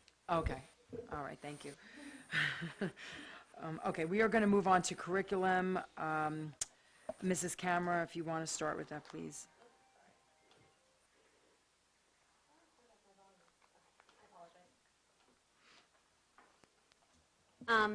So we'll start with the 2025 Summer Bridge update. As of 3/28/25, there are 106 students registered for the Summer Bridge program. Yes, 106. The enrollment breakdown of the program is as follows. This is just from Dr. Garaby's superintendent's report. 63 are enrolled in academic, 21 are enrolled in instrumental, 22 are enrolled in musical theater. So I think that's wonderful. And then an idea I had was, I don't know if we're allowed to do this, but having maybe high school students who want to earn their volunteer hours for community service, are they allowed to Why, yes, they volunteer? are. We've actually had high school volunteers. Oh, wonderful. If they if they're doing it, we'll do an approval Okay. as volunteers. We've done that for like cheerleading, we've done that for different things. Great. So, and last year we had some former students that came back to help volunteer, so. Great. And how do we have get the that. word out to them? Well, I think it's based on the need too, so I think that, I'd speak back with Dr. Reynolds and the teachers Okay. of those programs as they're looking to see who's running those programs and have them Okay, coordinate. Yeah. great. Yep. Okay. I have a question. When you take volunteers, do you screen them on any type of, I mean, they're still children, but there are security issues. They're not the same as our employees, so Okay. they do have to go through our volunteer training type Okay. of thing. But they don't have to be fingerprinted and stuff, so especially if they're high school kids or whatnot, we don't do that. Okay, But they go through our training process. okay. Okay. Sorry. Anything else for number 1? We good? Okay. All right, moving on to 2. So the reports, the 23-24 New Jersey performance reports were just released. I sent everyone the 2 emails. I don't know if you got a chance to look at them. So the reports highlight our academic performance in ELA, math, and science, along with something that stood out to me was our very favorable teacher-student ratios. Based on this, we are 7-to-1, which is much lower than many of the surrounding districts. So we are within meeting both for ELA and mathematics. The report said 72.2% for ELA, 70.9% for mathematics. And I didn't know, I did ask Dr. Garibay if we could put this on our website, the performance report links. I don't know if they're already on or. Right, we were waiting until after the meeting. We do that Okay. annually. Perfect. And we also send a messaging out to let people know that they're available and if they have any questions to contact us. We also, once everything, I shared at the finance meeting, there's also comparative data that starts to go on where we look at state, county, and DFG as well. Great. So, yeah, this information is obviously beneficial, encouraging for our whole community to see. And then I did look at some of the other surrounding towns out of curiosity, and I noticed that both Little Silver and Rumson were 2 of the few that were exceptional. And I just thought maybe we can learn a little bit about their curriculums and some of their instructional practices. That was just an idea I had because where I teach, we're much more similar to where Colts Neck is, but they really, they stood out. So just, for great teacher practice and in general, just learning about it. So that was just a recommendation I had. I have a question. Oh, I'm sorry. No, I was going to No, say, yes, first. kudos to Yeah. the colleagues. We do a lot of, that's part of, so back, I want to say it was probably in 2012, 2011, when the standards and online testing started and whatnot. Myself and 4 other people, curriculum directors, started the Monmouth County Curriculum Consortia, which is a lot bigger organization now. We do a lot of shared PD training and stuff, and it was basically for those reasons. What are you doing? I want to know how you're doing it, what you're doing. So we collaborate a lot on the resources we're using, the professional development. We share a lot of professional development. They'll come to us. We go to them. The organization itself will have one speaker for everybody. So it's really been placed. But yes, and they're like us. So we're very much, with regard to the actual resources themselves, we have found we're pretty similar across the board, as you know, kind of in terms of what they're doing. But sometimes we a couple of years ago, we looked at time.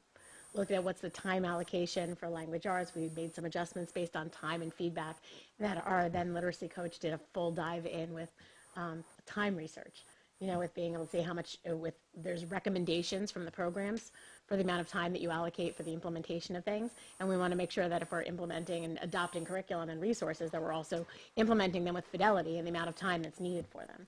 So we've adjusted things through the years for that as well. Yeah. Great. Yeah, so I absolutely wholeheartedly support that. Right. Yeah, I'm curious mostly. I did go on one of their websites. It looks like they had, at least Little Silver looked like they had the same math program. I was just curious about their ELA programs as well, so just do a little research. Any other comments? Anyone else on 2? Yes, I have a comment. You said, I'm pleased to hear we're 7-to-1. That's exceptional ratio. Are the districts that are achieving higher scores that same ratio? I didn't get a chance to You know what, dive I in as didn't, much I'm as not you. sure. That's a good Okay, I'm question. I just, didn't you look. know- We can look again. I feel like we were a little bit lower, but they were closer to us, the Okay, 'cause smaller it- you know, districts, it is yes. exceptional, our ratio. I'm Right. just concerned why we aren't scoring higher with that ratio.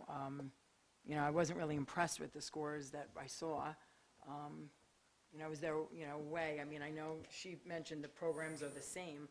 You know, what else could we do to get these scores better? I want to, you know me, I'm competitive. I want our district to be doing way better than it is, so. Yeah, I think that we're continuing to see growth and changes. You know, one of the things that we were looking at in the district report, you know, was we're right on the cusp of exceeding those expectations. Right? We're now falling in the I saw high it's very end. close. Yes, I want to, with where we are. reach Yeah. that higher level than So what do we're we, doing. 100%. And I think one of the things that we've done a deep dive this spring in is pacing guides in our math department with Okay. regards to looking at how we're pacing and changing some of the recommendations. So we too are diving in deep to that, even with the facilitation of our, you know, our intervention program. So I think that that's Okay. something we're But I know really, we're so close, and it would be amazing if we could just, Yeah. you know. it's all there. We have hardworking, dedicated staff that are committed and are just as I'm sure- competitive I'm as us, sure you they know, do, and to yeah. see that growth, I Okay. think, you know, when you have teachers who are coaches and just teachers in general, you want to see that growth, you know, and I think that the ratio also takes into consideration though our resource rooms and things like that. So that's all of the groupings. That's not just the general ed. It's basically, Okay. yeah, it is broken down that way. It also encompasses partner teaching, like if it's an in-class support environment with 2 teachers in the classroom, Okay. it also takes that into consideration as well. Okay. So, with that being said, it's comparable. You know, you can look at it and say, you know, it's the same size district, different things. So there's always good information, and you can get lost in the data. You can really go down this rabbit hole, and it's a good one to go to, especially when you're looking at the comparative. I like to and see, setting. like what you said about, you know, the certain children's programs, like if they have the same amount of kids, like special ed programs. Yeah, and all so that. the way I that want to compare it. I don't, I'll get with Phyllis so she could teach me more, but I want to see if they're aligned with us with the same amount of special ed students as compared to us. Sure. Why are they succeeding? Yeah, they have classification rates, the percentages. The different classifications that go in that are more district authentic. So I'm not sure, as a matter of fact, I don't know off the top of my head that is public, that is published Okay. publicly with regards to the type of disabilities. That I think that's more of an internal mechanism. So, but that's something that we can certainly show Okay. percentage-wise. Like, so I think this year, I think we were at 17. I think that's what's in the report this year is around 17. And then it's, we look at percentage of students with IEPs, and then you look at it across the board. We keep internal documentation of the grade levels, the progress going on, and as we break out those demographics during the annual reports, we do watch those trends as to where the students are performing in that. Yeah. Okay. Right, and just so you're aware too, I did look at, you know, Marlboro, Manalapan, I was looking for, you know, just little Silver, Rumson, I went to Manasquan, I was looking a little bit, and we were really on par, if not ahead of a lot of the surrounding districts. Okay. Just, you know, so there are 2 links just for the public. One is just a general summary, the other one has the academic details. That one gives a lot more information. We did meet our targets in most areas. The area we were weak in both ELA and math is our students with disabilities. So when I get to ST Math, I'll kind of like go back to that, but that's something we need to be aware of, that we're not meeting in that area, and obviously we want to give the most support to that population of students. Okay, any other comments on performance? I think too, something worth noting is when you look at those reports too, our numbers of participation is dropping. So that's going to impact our scores too. I don't know what Rumson's are, 'cause I don't, you know, or Little Silvers or any of the surrounding districts for their participation rate. But I think that's important to look at as well, because if our participation rate is dropping, it was 96% 3 school years ago, and then now it's at 90%, gonna- right? I can That's see going to that's gonna impact it. contribute to it, Absolutely. okay. And so I think, I know Rumson and Little Silver, both of them, K through 8, they have similar numbers as far as their student body goes. So if you're looking at that, that's there's a great districts for us to look at, because they're so similar in just their numbers, at least. Obviously, we don't know IEPs and demographics and all of that.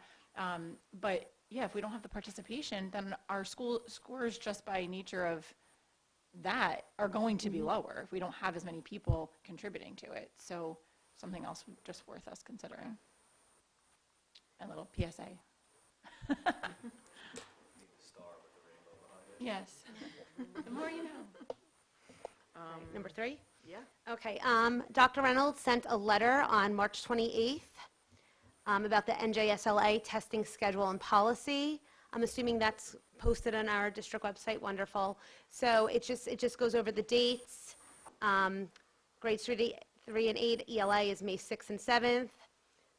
Grades 3 to 8 for math is the 12th, 13th, and 14th. Grade 7 and 8 is May 12th and 13th. And then grade 5 and grade 8 take science May 19th and 20th. On that letter also is some great parent resources, practice tests that students can take at home, some new digital items that were just released. So it was a great letter. It was very well written. It just gave a lot of information, and I hope the parents in the district take the time to read it. I don't know. Did you want to add anything else, anyone? Okay. All right, the primary school, the math parent survey results was in Dr. Garabay's update. Let me just take mine out because I highlighted a few comments that I wanted to share.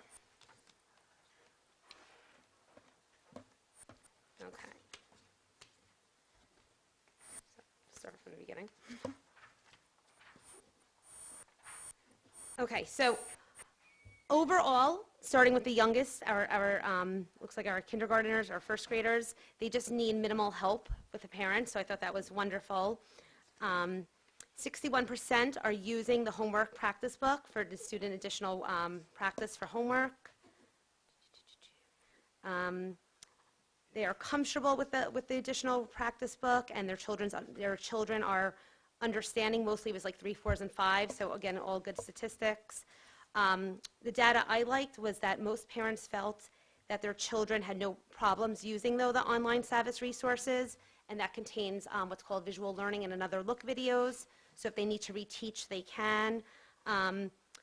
The largest percentage, the child does not face challenges with completing the math homework, so that's everything we want. And again, majority are able to complete it independently. So I thought those were all just great statistics. In terms of what I've always felt, 93% of the parents would like the additional practice workbook to continue in 3rd through 5th grade, which I think is really important. A lot of the feedback was, again, just about the amount of reading and how difficult this program is, which I feel like I have mentioned. If your child is not as strong with reading, the front page is usually just a review of computation. The entire back page is mostly problem solving. Again, the reading portion is what requires me to help my child. A lot of reading, challenging for first graders. Some of the parents are concerned about tests being on the Chromebook. I guess that begins in our district in 3rd grade, which is a little, is young, but at the same time, they are taking, I could argue both sides of that, they are taking the NJSLA, which is online, so you do want them to get that comfort on the Chromebook. Some parents do prefer written books. I like the idea, as long as they're doing the homework, you give them the choice in the 3rd through 5th grade. Do you want to do it online? Do you want to do it on homework? That's me personally, because I think most likely, we just want them practicing. The math program's too literacy-based, so you see that idea over and over again, just mostly about how much reading goes into the math program. Again, some people want more paper-based. I like having a paper copy of the homework. I find the workbook useful. So I think that's pretty good. This book is a must for math practice at home. Would love online supplemental assignments and games. So those are just some of the comments that I highlighted. So with that being said, I guess at our next meeting, I am going to make the motion that we extend the practice workbooks. We will have to vote on it. But based on the parent feedback and the survey, that we wanted definitely for our 3rd graders. I don't know if we want to go up. So with this group, 2nd grade group, if we want to kind of scaffold it, just do it this year with them. They'll be the first group to keep getting the workbooks through to 5th, or if we want to just make it mandatory, those are decisions we'll have to make. So that, if I can just clarify on that for Sure.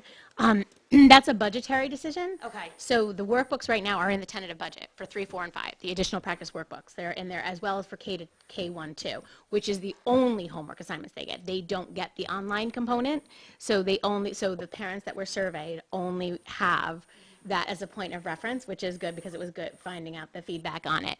So in addition to, as we were talking about the how, because it's about the what is the right, we want to make sure the parents were responding to what was said of the third grade parents, but we also have to have conversation internally, which we've started when it was put into the tentative budget for the additional practice workbooks moving forward, because it is we want to make sure that we're spending money on resources that are going to be used, right? It's not just take it home and say whatever, because homework is assigned in the additional practice workbook. Homework is assigned through multiple ways, 3, 4, 5. Right, so I guess it's a change of that. We want to make sure that we've heard through the parent advisory, making sure we're consistent in talking. And I think that was something that in the Parent Academy that was on Monday, that was just yesterday, we talked a little bit more about getting out with the messaging of the programs as well, and doing it with more frequency. Maybe I spoke with Dr. Reynolds in Reflection, doing it maybe 3 or 4 times a year, having something, a venue where parents can ask questions. Because I think that the feedback we received from the parents were like, this was really informative. We wish more parents were here. So it is recorded, it is online, and we could probably do it with more frequency, so that and it responded to a lot of questions regarding literacy-based online using. So with regard to a motion, I mean, respectfully, I don't know that there needs to be a motion. It's the adoption of the budget that has the workbooks in it. If we want to look at it differently and only do it in 3rd grade, we would make that adjustment to the tentative budget. So that would be to the tentative budget and the final budget. So that was, but they are right now included in the tentative budget, all grade levels. K to 5. Mary Jane, can you just remind us what do you have those numbers in front of you, the cost of the workbooks that are in the budget? Sorry. Just for transparency. Please hold.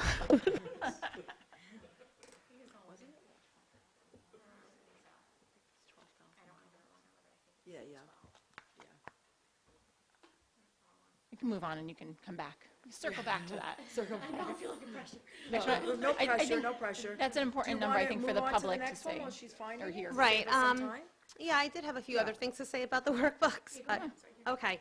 So in the 3rd through 5th, yes, I understand students, a lot of the students are completing the homework online, but we do have a lot of parents that are, again, are not happy with the amount of time students are online, so it kind of does create a balance as long as they have the choice. What's great about the homework book, again, for a parent who does not understand how this particular way, let's just say, of multiplying with partial products is being taught, there is always a sample problem in the homework book, so it is a means of communication as well. What I love about it, because I'm a 5th grade teacher, I assign my students the homework online. They all have the homework book. But guess what? We give benchmark tests. We give midterms. All of a sudden, you have this great resource now to practice. You can get additional practice, especially now coming back, getting ready for state assessments. A lot of parents are, they'll email, what can my child do to get ready? Here's this practice workbook. You can go, complete the problems you've never done. You can go back to your IXLs as well. So those are just some, the scree-free learning I think is really important. I think it's especially important for our ELL and special education students to have something tangible in front of them. And I just think it empowers our parents as well, because now they have the tools in front of them. So do you want me to go on to the next one now? That was just my kind of summary of the importance. Continue, and then she'll wrap it up with the cost of the, Okay, next was parent survey. Okay, next was the ST survey. So I just want to pass this out, if you don't mind. Yeah. Okay, so I was kind of shocked by the results of our school with ST. So ST is developed by the Mind Research Institute. It's a visual instructional program. It's designed to enhance students' conceptual understanding of mathematics through interactive game-based learning. So it emphasizes what's called spatial temporal reasoning. So spatial, right, anything to do with space, like where things are or how far apart they are. Temporal is about time, like when something happens or how long it takes. So when you're solving these ST puzzles, you're using this spatial thinking to figure out where the pieces go, and this temporal thinking to understand the order of steps you need to take to finish the puzzle. So this ST program, it really enables students to grasp mathematical concepts without any reliance on language. So what was the concern that parents had over and over again? Too much reading, too much reading, too much reading. This complements that concern 110%. And it's so important, again, for our, who's not meeting, right, who didn't meet any of the NJSL, I'm sorry, of the state report, right, our disabled students, again, our English language learners. So it really, again, is just such a powerful tool for these populations. I'm just seeing what else I wrote. So in general, I was looking. In Monmouth County, both Marlborough and Manalapan use ST. And the article, if anyone in the audience is interested, it's all about the research in Marlborough, which contradicts everything that Dr. Garabay's study of the Colts Neck teachers found. It's showing the percentage that these students went up. I highlighted some of the things. It's all about how it's self-directed learning, students progressing at their own pace. You'll see this word over and over again, individualized learning for students. Individualized learning, highest achievers. There's challenge activities. They talked all about the success. This is about Marlborough. This is right off the ST website. And so I got to thinking, well, Marlborough has a blue ribbon school. Manalapan has 2 blue ribbon schools. And this program is implemented in these schools with fidelity. So I just feel like the data, maybe it wasn't given to the right grade. I think it really has to start with the beginning and you build. I think it was piloted in our school with 4th and 5th graders. Oh, with everybody a little bit? Okay, that's good to know. I just really disagree with the data. The data in my school is equivalent to that of Marlborough, and again, these are now 3 blue ribbon schools that are all using ST Math. So I think it's a great supplemental tool. It is completely different than what we have now, which we're using a lot of IXL, which is just I won't even say word problems. It's word problems and computation. This is so different from that. It's all conceptual. So I really believe in this program. I would like to formally request this integration, really just for our preschools through 2nd grade. I'd like to just really try it for a year starting in the beginning of the year, as well as our ELLs and students with IEPs K to 8, and just see. We have 1 year. We could collect the data. If we don't see what Marlborough saw, we don't have to continue it. But we obviously are failing that population right now, and I think we have nothing to lose and everything to gain by trying it. So that's why I wanted everyone to see this. This is, data from another district that has blue ribbon status. Phyllis, didn't you say earlier that, I don't remember if it was Rumson or Little Silver, forgive me, that they have the same math program as us and they're exceeding us in those numbers? I believe, I don't know about Rumson, I believe Little Silver, I went on their website and I was looking at their curriculum. You don't get a lot of information, but I'm pretty sure they use Savis too. Right. So again, I think that you can pull different schools, as we just said. Different schools have different demographics, there's different numbers, so obviously you have more insight from Marlborough than I probably do, just based off of some of the research that you're presenting here. But there's so many other factors that go into it that could be the reason for why they're performing better in math. One of them could be the ST Math, of course, but again, there's other factors here. And I think it's also very important for us to understand, as the board, what our role is here. And so, as a board, if we're taking the time to do these studies for our staff, we value our staff's opinion, and they're the ones that are in the classrooms, they're the ones that are implementing this. And so if they're giving us that pushback, and based off of what I read, they have very good rationale for different things. I'm not in those classrooms, so I can't speak to, whether or not I agree with them or not, because A, I'm not a teacher, and B, I'm not in those specific classrooms with their specific children. But for us as a board to suggest that they have to participate in a program that clearly from these test results they're not in favor of, I think we would be failing them then as their Board of Education, because they're the ones that know best. We rely on their expertise in that's their wheelhouse, that's their space.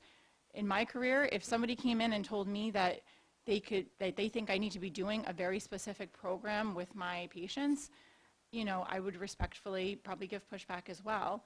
And so I think if we were failing in this area, I think if our math was completely failing and our students were doing terrible, then we need to look back at things and say, okay, what are we doing? How can we do it different? And that's always a collaboration with our administration and our teachers. I don't know, I just don't feel that we should be directing the administration to be implementing a program like this when our test results are showing that we are on the rise for those test scores. We're doing well. We're comparative to some of the other districts, as we mentioned, that are doing well. We are exceeding many of our surrounding districts in this area. So again, just, that's my input and my opinion. Right, no, I think that's valuable. We are not meeting in terms of our disabled students, so it might be something, and again, with the critique over and over again was the too much reading, so we also want to balance what you're saying with the concerns of our parents, and this might be a bridge. It's just, my recommendation. So in looking at that, I just wanted to add the article here, and I have no issue reaching out to the two districts to find out the student population, because I don't know if you've worked with the article highlighted here, which I've seen before. I know that Marlboro they used it with their high performing students, so it actually even mentions that in the article. So we're looking at it with regard to, we pilot it and gave it to teachers as per the request who work with students with disabilities. Yeah, that's And where so my it's a district different, started with it. so I think that I would really want to see that growth, because I think that comparatively, your specific district also uses many of the other programs that we have as well, which is IXL and FRAX, I think we saw, like in terms of the comparative, we all use all of the things. FRAX is a great example where when we're looking to supplement our core program, which is Envision Math, the teachers will say to us, and we'll look at it and look at it in terms of how they're performing, but what's lacking, right? So FRAX was something when they went out and explored it, they said, okay, this is a really good one. We think it's a really good mirror, supports our programs, and so on. Right, and So FRAX, just so we're- everyone knows, it's a fractions program. Yeah. Just so. Yeah, sorry. You probably figured that So, out, yes. but just in case you didn't, it's all fractions. So that was something we felt Yes. we needed some work with, right? And we work for it, and it's in the elementary school curriculum every year as a supplemental program. So I think that I would, I think I would be curious as to the student growth in that population. I would like to see that growth, or at least measurable growth that's resulting in just this program's implementation. Do you know what I mean? Like if it's before and after data, it's that type of thing, because I think, we're always charged with making those decisions and fiscally right, and how do we know this works, how, and that type of thing. And if we, to your point about our special needs students underperforming, we recognize that, and that is something actually that Dr. Reynolds and our instructional coaches have been meeting with the in-class support teachers, the resource room teachers, to say, how can we look at our pacing guides differently?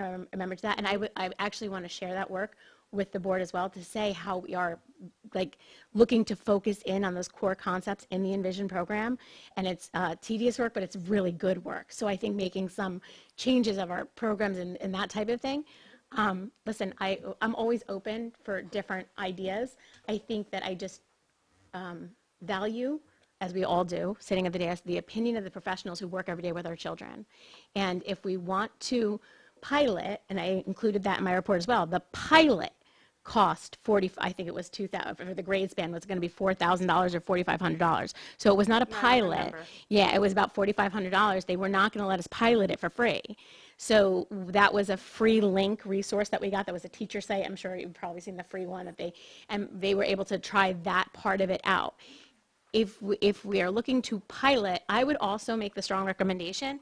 We look to see what other districts are doing. You had referenced Little Silver, like that. Not just this program, because I don't think that is something that is within the purview of the board to say this program, this is what we do. And I know based on just all the conversations we have, I think we could say we look at other things, and I can show you the pacing guide things. I think we can look at a lot of different things and to kind of compartmental it within the role of the board collaborating with the administration, the staff, and everything like that, to say we know we've got this is a blaring issue. It's evident they're underperforming, and we want to get them there, because they take the test, they do all the things like that, and they're showing individualized growth, right? They may have gone from one area and improved, and that's also something using Linkit we're looking at. Okay, you may not have been proficient, but did you grow? Right. That's another thing as well. And we, with regard to performance, because as you know, there's a very small group of students that are eligible to, take a DLM or to be, the exemption or alternative assessment. So, there's really good data, and I think work that I definitely want to share Right. with the board there. So, Right, and I will also just add on, there's very few programs, though, that your high-level students and your lowest-level students can all participate in and all show growth in. I mean, that's one of the most, to me, impressive parts of this program. Like you said, this was about higher level. I have the district in my data. We used it for our, we started it. It was so successful. That's how it started. It was implemented just for our IEPs, and it was so successful that we brought it to, now it's K to 5. We stop at 5th. We don't use it after that point in the middle school. But it really is an amazing program. And again, just to be fair too, so everyone knows, teachers should be trained in it before you just start using the program. I mean, there is a whole learning curve that we kind of dove right in because they gave us that pilot. So, you really want to start at the beginning with anything. And so that's just my recommendation. We don't have to do it by any means, and I do think, like Jess recommended, we do definitely want to see what some of the other districts that are outperforming us are using. But it will help meet, some of what the parents are saying with the reading, as well as the fact that, it is 100% research-based. and just correct me, this is a fully online program though, right? So it doesn't online, necessarily, so it is an then- so online, it then, doesn't right. have that secondary conversation, that's Yes, going and on it with does it. go, right, and that could be a problem too with the parents who think their children are on the Chromebook too much. It is a Chromebook-based program, but I found that kids will go on it versus playing video games. So as a parent, if your kids don't play video games anyway, and they come home and they say, "Oh, I love Gigi," it's this Gigi the penguin is the star of this program, and they look at it almost like a video game, and they want to play it. So you don't usually have to make them, unlike IXL. So it's it's just something to consider. It is research-based, and we are trying to do things to elevate our schools to blue ribbon status. So like I said, we try it and we see what happens. If we don't get the results, it could be one and done. Excuse me, my comment too. I think we're all on the same page. It's more of so picture we're kind of we're at the edge of a cliff, right? We just want to kind of get over this little hump to get blue ribbon status, right? So I think it's important that we look at everything that's out there, but there's implementation, there's lead times, there's cost to everything, right? So where would you even start with something like that? That's kind of where my mind goes, right? If we're at the 70 percentile or whatever it was, right, when we were looking at those reports, we see neighboring towns are in the 80s and things like that. So what is it that we can do as a district without, to your point, without overstepping on sort of the ability that we've hired teachers based off of different things over the last couple of years, right? So we've hired them to fit into your sort of mindset of how we want to move the district, right? So for us to change something really quickly, it'd be it's kind of you ever hear the analogy about data? Data's a lot like mayonnaise. If there's a lot of it, it's really disgusting, but if it's really small in digestible dosage, it's easy. So when you look at data, right, it's there's just so much data that's out there, right? And it's impossible because people get overwhelmed by it. So how can we refine, how do we refine the mayonnaise to make it nice and spreadable on a sandwich so we could easily digest it? Can we move on Yes. from mayo?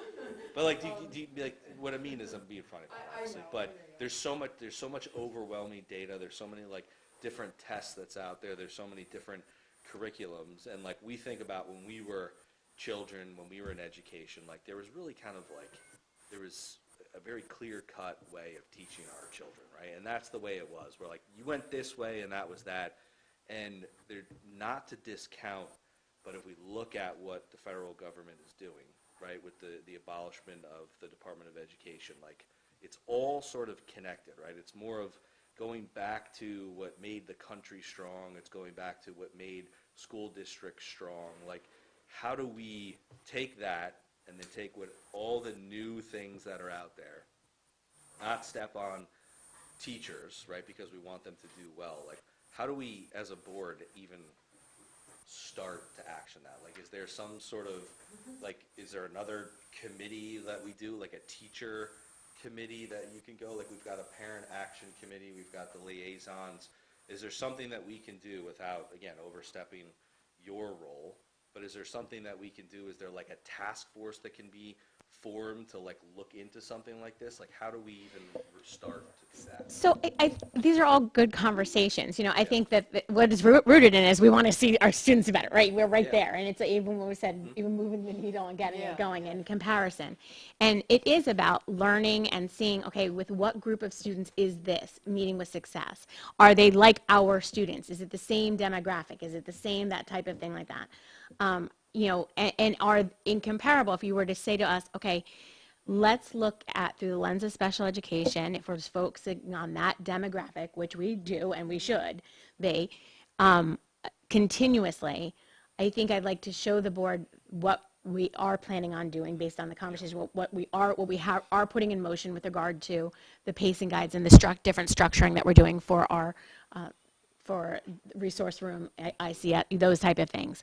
And then look at, if you know, with regards to piloting, if we wanted to pilot something, we could have comparable programs. You know, maybe there's something with this group where it's just a group, and is it resource room? Is it in-class support? Like, where do we want to see it? You know, because it may not, I think that's where we want to see, like, that if that's the goal of it, then we should, from the district point of view, we could put together what we have and where we see those gaps are, you know, and what we have and what we can do with consideration for next year, and say, okay, listen, before we, I think it was $12,000 for the implementation of like a K-5, and it was 4,000 or 45, because the 45 was with the PD module you were talking about. I think was the 45 for 2 grades. So if we take those same 2 grades and look at ST Math and another and nothing, like maybe break up into 3s, and say next year we make that investment and say, you know, we'll use special ed funding or whatever the case may be to target, and we look at resource rooms, or we look at targeted group of students, because we do want to make that apples to apples comparison when we're looking at that. So that's something. I think that's a great place to start. You know, that's what we want to know. Is this program, I believe it is, but based on my district's data, there's an article in Marlboro, there's more data, but does it work with our population of students? Yeah. So. And you got to measure different things. Like, I mean, like, look at Doge, for example, right? Everyone wants to go against, like, you know, there's protest against it, but what has it done? It's like uncovered some pretty interesting things, right? And like then the abolishment again of the Department of Education to give districts like us like more autonomy to decide like what to do as a district for that. But how do you get around, like, there's different laws, there's different union restrictions about like how the district can work with teachers and things like that? Is there a way to put task force together where we can work with, like, I think it flows into multiple people? I think get it flows together? in the natural flow of what we do. We're always implementing and evaluating what we're doing. And when we see something, for example, being a writer program, right? We're like, Yeah. yep, okay, this is what we're looking into comparison to our on-demand writings and all the things that were happening. And it's a need we're seeing based on the assessment results. So that's what we're like, okay, teachers saw it, they grabbed it, they said yes. As a matter of fact, the pilot teachers were being spoken to, like, by the non-pilot teachers, like, I want that, I want to use that for it. So it's being spread out. And they're gotcha. Right, and they've observed, so it's part of the natural process of what we do. So it's a case of saying, like, you want, whenever you're doing anything curriculum-wise, you want buy-in, right? You want the teachers to believe in it, not directed that this is what you're doing. The direction is in the accountability, right? Fidelity of implementation, tracking of results, like that's the administrative oversight piece of it, to make sure what we're doing it well, right? And that's Because the it's other like- piece of it. It's more like human nature is no one responds well to a mandate. They respond well to guided behavior. Right. And then like ambassadors, right? Ambassadors who, just exactly like you said, are showing results, showing success, and then that's when it starts to blend and bleed Right. into other Right. parts of the. So, and it doesn't, and sometimes it can be quick, you know, and sometimes it's not, because it's like, you want to fix something right away, right? Sometimes that's an easy thing, and sometimes it's procedural. We've been trying a couple things through the years.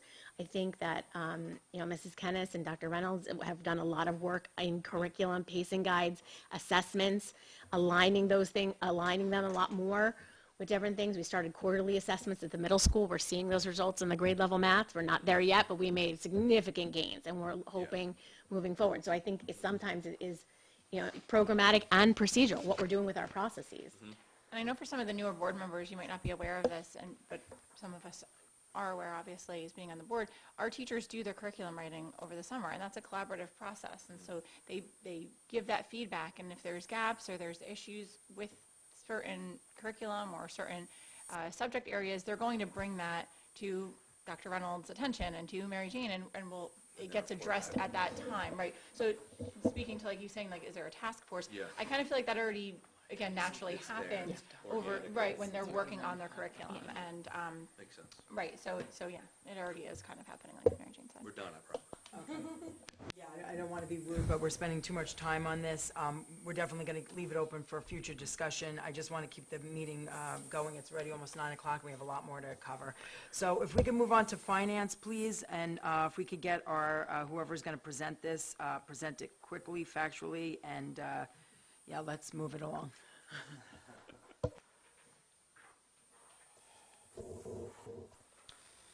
Yeah, so the budget 2025, 2026, it's into the county, and it's pending their review. We've been looking at a lot of different types of efficiencies to see what we can do about cutting some of the, cutting back on some of the either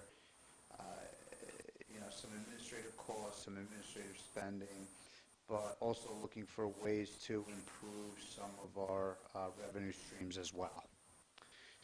So, and we're still in the process of that. I think we're going to have another finance meeting sometime, maybe like in May, just to go over and just to cross our T's and dot our I's regarding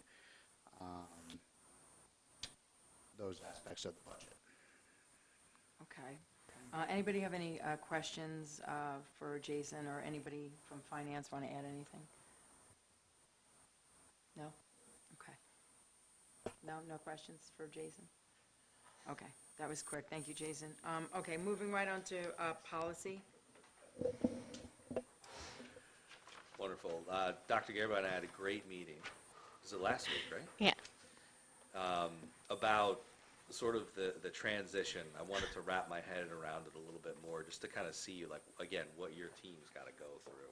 It's a heavy lift, and we talked a lot about sort of like, Physically. I mean, there they are, right They there. are. So I learned a lot about the, how we used to keep the physical document, how we scanned things into it, and now how we're moving. But I think the biggest thing, my biggest takeaway from it, and reporting back to the public too, is that when you go through a transition, things can be lost in translation, right? We're moving all of our policies from one specific area, from one company to another organization, right? So things can slip through the cracks dramatically. So there's going to be checks and balances to make sure that everything is being checked from this document translates to this document, right? So for example, like we call section 1000, when stress estimate is going to be converted over to a different section. Like Dr. Garabay's gone through all that, and my biggest thing that is, how do we report that now to the public, right, of what we're doing? So you had some suggestions on how to do that as well, and to kind of just assure the public that, again, we're level setting, and we're essentially, and you brought it up, right, we're auditing all of our policy, and how can we report that back to the public that we've gone through everything, and that the new company that we're using doesn't insert any additional policies that we didn't previously have, and how they take the policies that we've created essentially from scratch as a district and include that into this new book of policy. So I'll let you kind of provide more color on that, but I thought it was a great meeting. Sure, yes, it was, and I think it's great sharing that information. So the physical copies of our new policy manual are sitting in front of me, of Volume 1 and Volume 2. Those are, yes. And so there is also a digital version that came that I didn't have a chance to upload. That'll be uploaded between tomorrow and Thursday. The first part of it is exactly what Mr. Scales said with regards to what was the current number, there's a crossover with that, and then using what tools we have, whether it be Gemini, AI, or whatever the type of, to do kind of a scan to make sure that internally the administration is saying, like, Mr. Marasco looking at all the ones that he deals with on a regular basis.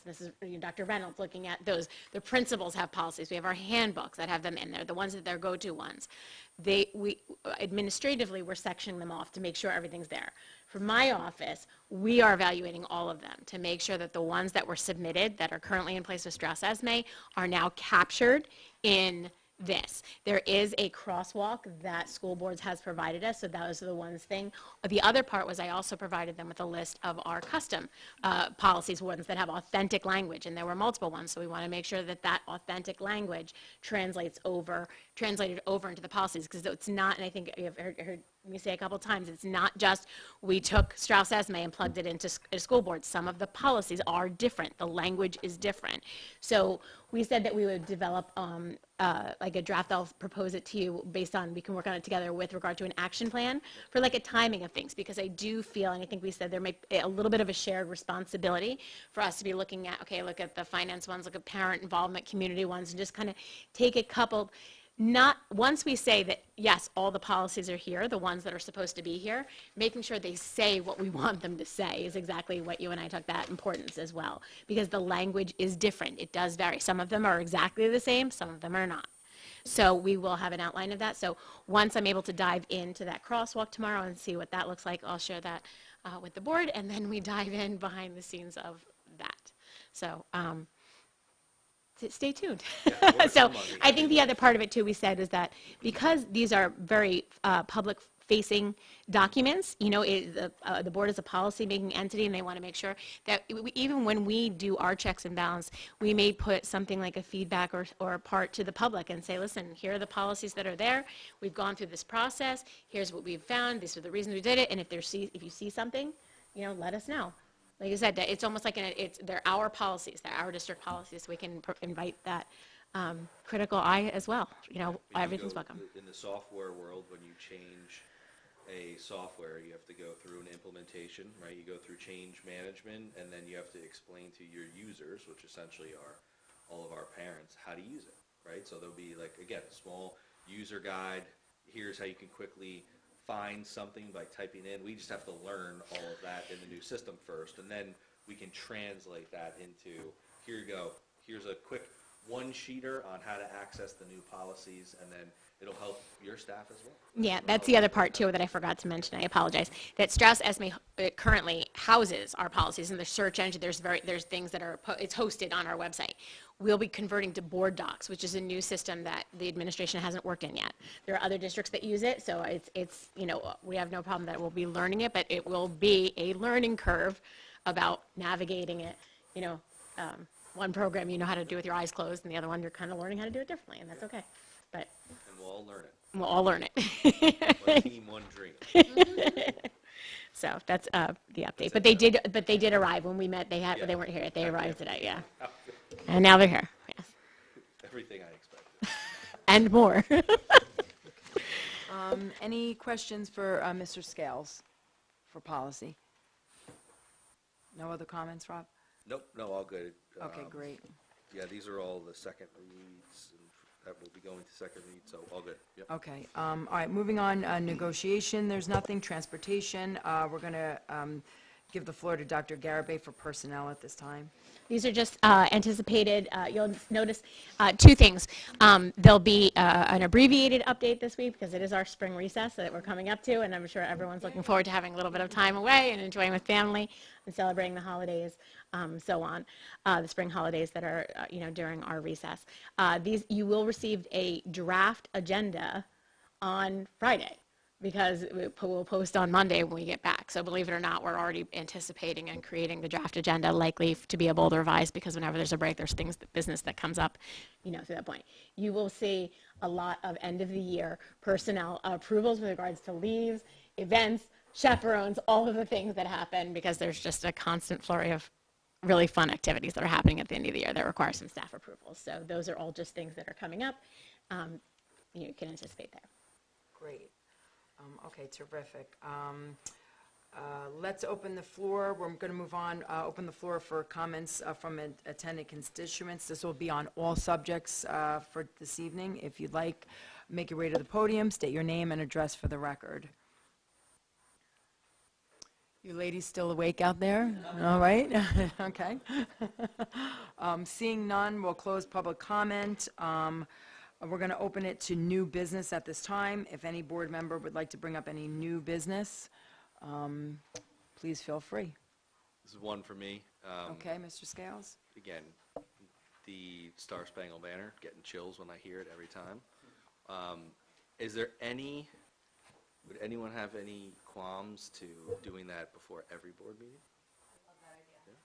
I'm absolutely in support of it. If that's a request, we could certainly move forward in implementing it. Reason being I say that is, if we think about what we just passed to the students, right? And we're telling the students that we want them to now understand the Star Spangled Banner. I think it's be important for us as a board to do it as well. So leading by example. And to Dr. Garibay, what you played on there, is that what we anticipate to play for the students as well? No, there's actually a variety at Cedar Drive. I know the students have been recorded. I know that, Singing? yes, Oh my God, and there it's being played, so I can nice. actually give a report as to what that is. So I think they're working on it differently. I gave the principals, the autonomy to say, all right, how is this, how to implement it, right? And they come up with great creative ideas, much to and working collaboratively with our very talented music staff as well, who have worked with that. So I think that there's, Would they perform for one of our meetings? for the board meetings, the whole student body. The people who are, you're going to Mi- record the students. Mr. Scales, we're going to need a bigger boat if you're a Jaws player. Choir one day? Let's go. But I certainly can give an update and maybe provide some video of it happening and stuff like that. Yeah. That's amazing. Yeah, that is amazing. That's better than I ever anticipated. Yep, me too. What a fantastic thing to let us know about. Thank you so much. Amazing. Thank you. Okay, any other new business? I just have a quick Mrs. comment. Horowitz, yes. So last week, I had the ability to go to the Hate Ends Now event at Marlboro Middle School. What they had there was, it was about anti-Semitism, and they had a Holocaust replica cattle car. And I've mentioned as a granddaughter of a Holocaust survivor, it was really moving. It's something a lot of districts are doing now. You go into the cattle car for like 15 minutes to see like a 360 video of kind of what survivors' experiences were, and it was very emotional, and it was a really great experience. I know that I think Colts Neck High School had done it, and it really is only for 8th graders because of the sensitivity of what they're seeing. But it's definitely something that if we're open to it, it's something we can explore, and obviously not now, but maybe down the road. And apparently, because it is expensive, you can share it with other districts. Yeah. Yeah, exactly. Because I asked them after, and they said it was something along the lines of like $5,000 a day. Yeah. Yeah. They do it typically for 3 to 4 days. Yeah, but it's usually shared between other districts. There's a lot of fundraising that's gone into having the ability to provide the cattle carts. It sits on the property for for days. So, but it was a really great experience, and I don't know if anybody else went, but it was great.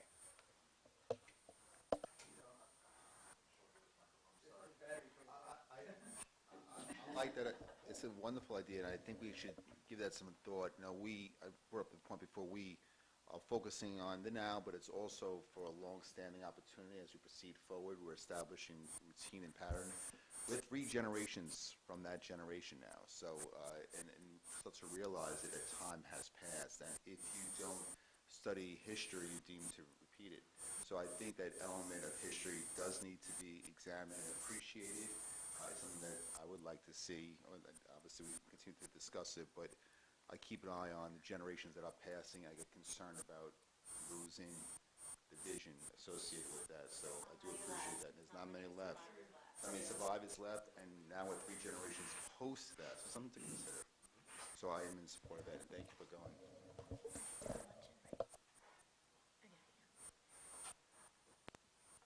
Yeah, we couldn't agree more. Then the Holocaust is actually one of the mandated areas of studies in the state standards. And what I have always enjoyed in terms of what we're doing here is that we take it, in my opinion, to another level. We have a great partnership we talked about with the Change Project, where we're actually featured on their website. Our students are from Cedar Drive with Dr. Rigby and that partnership. So we're always looking at opportunities to do that. So I think that either through the curriculum, we can kind of package up exactly what it is that we do, present it, and then also, see opportunities, other opportunities that are doing it. Yeah. Also consider what I had mentioned in the last meeting, where you have, so I personally haven't done it because there's not enough hours in the day to do all these things, but I am involved in 3G, which is Grandchildren of Holocaust Survivors. Yes. And they do come into the schools to do like a 30-minute presentation and discuss, go through what their grandparents went through. And it is free, so it's a little bit different than the kettle car experience, but it's, it's still really meaningful. So do you want to make, I don't know if you have to make a motion, but should we put it on our schedule, the next RAM meeting, so we could vote on incorporating it? I mean, I think where it left off was, I think I meant to reach out to you to see if that was something that, I don't know if we talked about it. I don't remember, that was a couple weeks ago, to be honest with you. I think I think what we would do is to say that yes, send me the information, and then the contact information, and then Dr. Reynolds and Dr. Rigby will reach out and say like this is what we're doing, and then following through it. And again, in a revision of an experience, usually experiences don't necessarily need a motion or that type of thing. It's more like as if it's a trip or if it's something like that requires board approval. But the adding experiences for our kids is something we do. If it's funded, if it's free, not something we do. But if it's something that if people are coming in as guest speakers, sometimes we'll have our speakers approved because they're outside people who are coming in on our property. And there's this whole insurance thing that Mr. Marasco gets all detailing about. I'm just kidding. But in terms of all of those, so anything like that, we will recognize that. And if it becomes something that's part of the experience, curriculum and those kind of things, those are motion approved. But those types of experiences don't necessarily have to go. Yeah, absolutely. No, if we don't need it on the agenda, even better. But we can continue the conversation. As a matter of fact, the cow, I could probably, like I said, package up that Holocaust thing so we can show, because I think it is important for the community to know how much we do with that and appreciate, that aspect of our history, and for all the reasons that you just said. Great. Thank you for sharing that, Mrs. Horowitz. Are we done with new business? Anybody else for new business? Okay, at this time, I am going to make a motion to go into executive session for the 2 items, confidential student matter and negotiations. No action will be taken at this time. Mrs. Camera, as we discussed, you will need to recuse yourself from the subcontracting CNTEA. So if you'll join us for the first one, and then you could be dismissed after that. Thank you. All right, so if I could have a motion to move this into executive session. Oh, for how long? Oh, I'd say, I'm going to make it brief, 25 minutes, hopefully less time. Motion? Second. Okay, great, thank you. All in favor? Great, Opposed? Motion passed. okay, great, thank you. Thank you for coming, ladies, and staying that long.